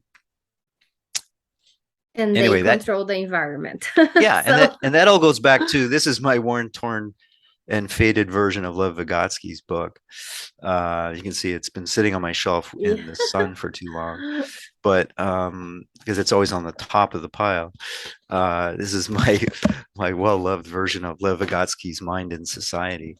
So I think if behavior analysts go back, and if they're writing about Vygotsky and they are kind of like have the idea of Vygotsky and they haven't read Vygotsky, they're making fools of themselves, because they're saying, oh yeah, behaviorism and Skinnerian thinking is, in our view, is compatible with Vygotsky. And I'm like, really?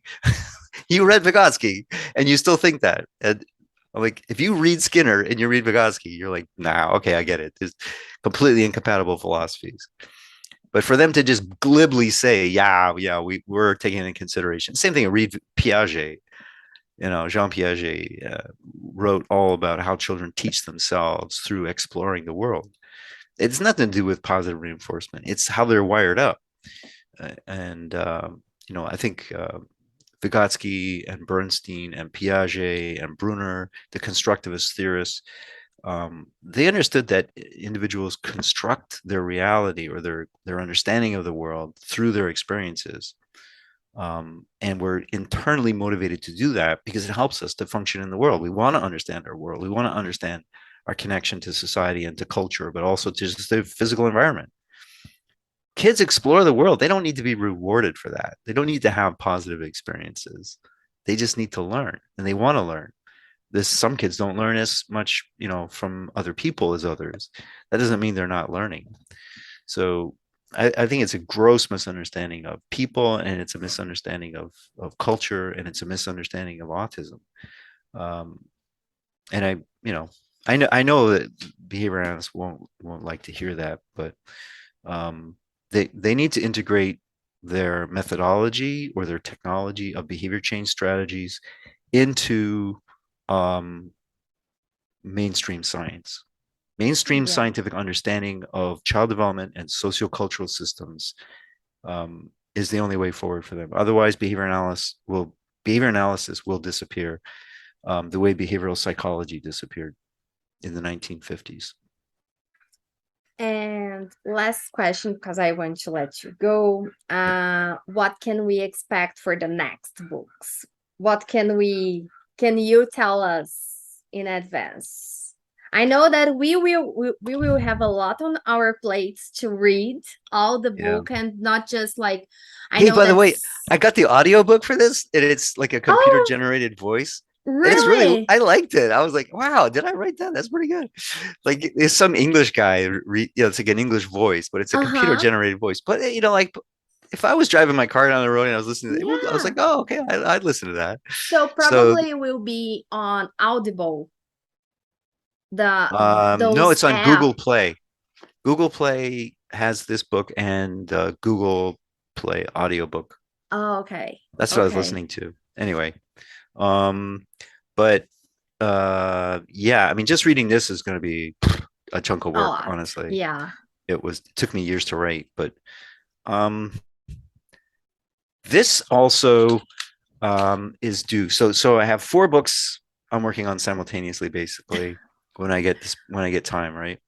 One is the revision of this, so updating this Mm-hmm. um, to be more inclusive of the theory, including a lot of the 2 chapters that were included in this book.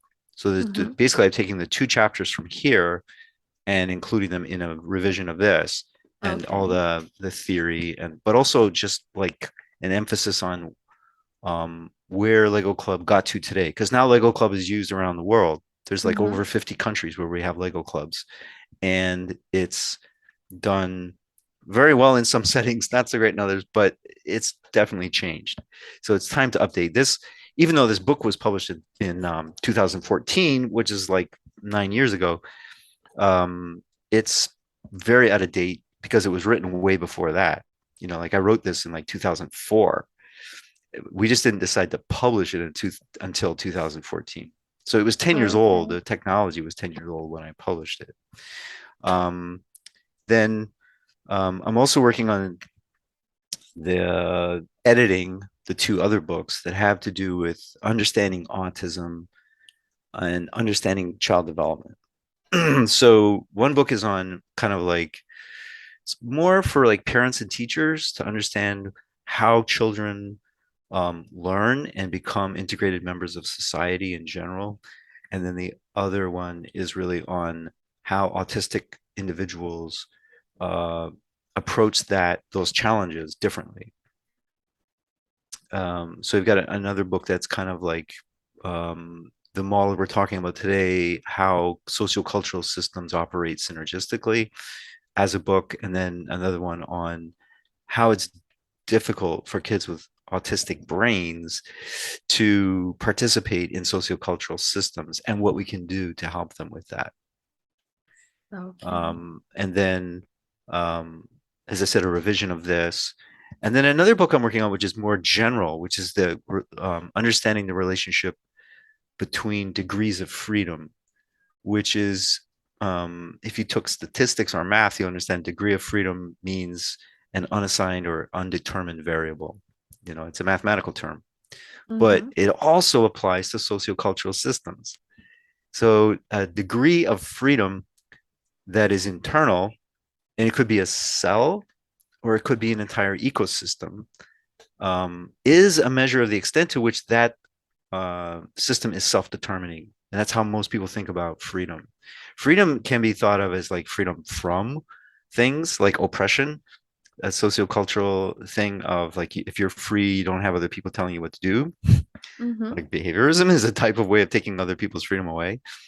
But the freedom to choose how to live means that you have internal degrees of freedom. There's variability. So just like with, let's say I'm going to push a key on my keyboard, right? I can reach out and push the key with my index finger. Mm-hmm. I could reach out and push the same key with my middle finger, my ring finger. This I could choose a finger. I could choose this hand. I could use my elbow. I could use a pen or a pencil. I could pick this up and I could use Mm-hmm. either end of it. So there's a lot of variability in how I'm going to execute that action, right? And over time, I may find a more efficient way to do it. So everything we do involves integrating and internalizing the degrees of freedom of actions. So it starts with movement, right? So just moving, like when a child moves around, they learn how to control their bodies over time. So an infant learns how to get internal degrees of freedom for movement of just their hand, and they're trying to get coordination of their eyes and their hands and their heads, and they're just being able to move efficiently through the world, all the way to how do you efficiently exert control in a work environment through using the tools of communication and interaction and technology in a workplace. Their same principles apply. So understanding how systems operate by internalizing degrees of freedom or the ability to control the variables of events in our lives is another book. Okay. So you have a lot on your plate. And all of this working as a clinical neuropsychologist. Yes. And I also know that you will be in Argentina next no, we on June. June. We are still in April. Uh doing a Lego introductory course and advanced. So the ones who Argentina is near from Brazil than the United States. So for the Oh, and ones I'm doing who another one online in Hong Kong. Hong Uh, Kong, yeah, in June. also June. Well, June, I'm doing a series in Hong Kong, June 15th and then the 29th. And then Okay. I'm going to be in Buenos Aires on the 17th, 18th, and 19th of June. Oh, Yeah. 18th is Father's Day. I'll be there for Father's Day. Anyway, Yeah, so for the ones who will be interested, Actualizados is the company that it's running the course. I know that some people reached out to me that it's going from Brazil to Argentina. So it's a good opportunity. We also have here the introductory level that you gave here. We have recorded, so people can still purchase that with the book. So when they buy the uh workshop, they have also the book. But for the ones who want to go live and see everything in action, and I know that in Argentina they are doing an amazing work with Lego therapy, lots of therapists there. I also want to invite them to come here and we can talk about their work. So it's a great opportunity for the ones who can go. They will be speaking Spanish. For some, it's easier than English. So it They will do be a, always do a great job with the translating. I'm very impressed. yeah, Every time I've worked with Actualizados, they're very well prepared, and the translators are excellent. So it's yeah, pretty. They're pretty well organized by now. I've been there. I've done trainings remotely as well as in person a couple times already, so they know what they're doing, and it's a great audience because there's people who are totally new to it, but there's also people there that have been doing this for a long time, and have a lot of skills and knowledge about this, how this works already. So I love bouncing ideas off of them. yeah. And I also have another job for you that it's being active on social media. I don't know Yeah. what time you will do that, but I am also always requesting this, and because more people need to listen and to learn with you. And not so many they have the opportunity, like we have the books, but people want Yeah. they want a video thing. You mean like doing a blog or something? Yeah, I've been thinking about I that. know that is It's a just lot. it's I mean, I think it makes sense in today's media world, not to be writing books or even articles. They take so long. Like I write articles in my professional life, other than Lego stuff. Um, I publish articles in scientific journals, and it takes a long time. It's very time consuming, and you want to share ideas when they're still fresh, and they're have some kind of unique contribution to them. So yeah, I have thought about maybe starting a blog or something like that, but you'll have to teach me how to do that. I'm not very good at I that. I will go there and I will give you some workshop on technology. The next time that I will be in the US, I will stay closer to your house. So You could I stay will. in my house. Oh, okay. The boys will like that. They all will Yeah, like that. I'm sure, and you'll be fed up to here. Christine loves to feed everybody, so Oh everybody my comes to our God. house. She's just like we're having Easter dinner. She's out shopping right now. Oh my God. This house is going to be floor to ceiling food. Yeah. Feeds But everything. that's definitely something that you were so young. You cannot be thinking on retirement and things like that. So you have a lot to give to us still. So we need to use the internet to make all this content available. And I really want to be a part of that because uh we have a lot to learn and you have a lot to give to us. So we will make this happen. Well, yeah, keep in mind that I also like to make sure that I'm not sharing something that I haven't thought about carefully. I That's one know. thing, if you have a good idea first thing in the morning, I write it down. Like I have little piles of paper Lots and of stickies papers. everywhere. And sometimes I'll look at a thought I had a few days ago and go, nah, that was that was dumb. It's a Throw away. good thing I didn't blog it, Yeah. So but it is, and other times I'll come across an idea and I'm like, wow, did I? Oh, gee, that's really that was pretty good. I'm glad I wrote it down. Yeah. And I don't know. So some ideas stick around. Lego Club, honestly, it was such a I could have ignored it. It could have just Yeah. never happened if I hadn't been sort of trying to find a better way to get autistic kids to interact and engage with each other and not just interact with me. And it may never have happened if I wasn't kind of like going back and reviewing the idea and just sort of, okay, how am I going to get this to work and thinking it through. And I didn't for years share it. I wanted to make sure that this was working and it was real, because I did research on it long before I tried to train anybody else to do it. It's like I wanted to make sure that this was something real. And I think that's one of the problems with a lot of popular media now, is that people share ideas and they haven't really done the legwork Yeah. to make sure that this is a good idea and it's fruitful and it's worthwhile for other people to consider it.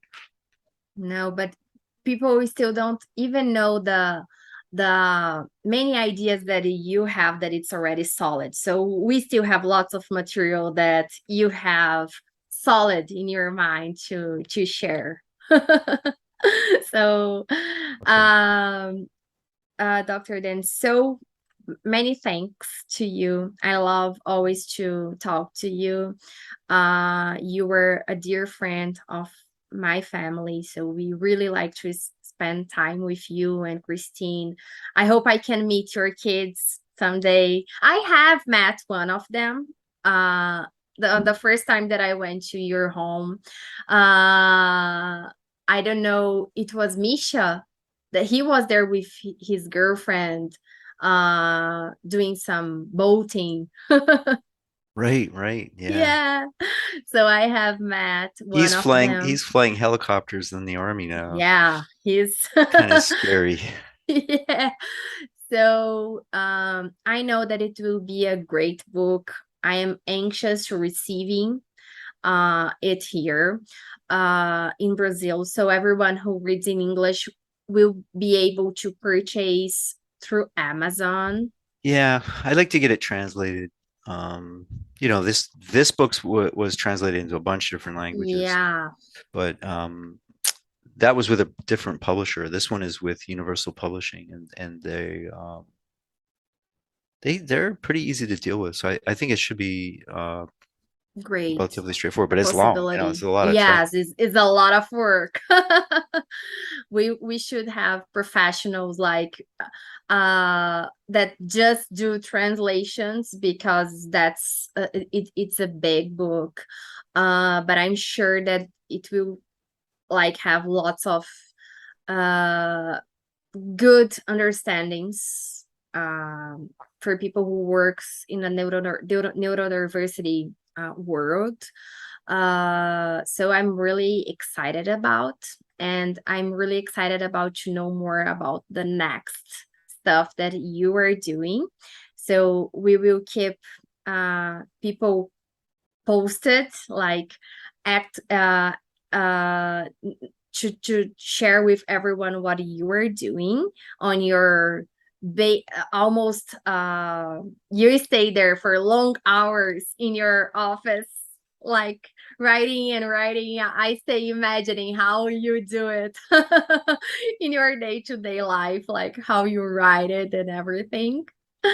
It's not I an easy job. Yeah, I do get out of here once in a while, but Yeah. yeah, I do also spend a lot of time at this desk. Yes. Yeah. So thank you so much. We will have this all the links to everyone who wants to see the books, all the books. I will put all the links through Amazon, that in Brazil it's easier. And also the book that is in Portuguese, the manual. But also having people having in mind that it will be act you will have a new version of the manual uh with, like you said, and also the actualizados contact I will put, because people who it still have time to people who want to fly to Argentina and meet you in person. And I hope we can bring you here again. Let's I'd talk love to. about that. Yes, let's Sure. talk about that.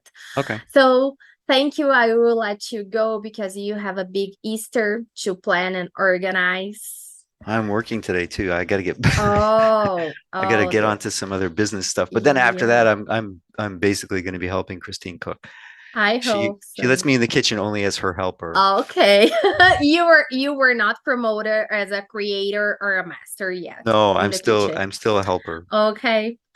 That's life. Bye-bye. Give a big hug to Christine. I hope we talk soon. We will definitely will. Okay, great. Good to see you, Bye McKelly. bye. Bye bye.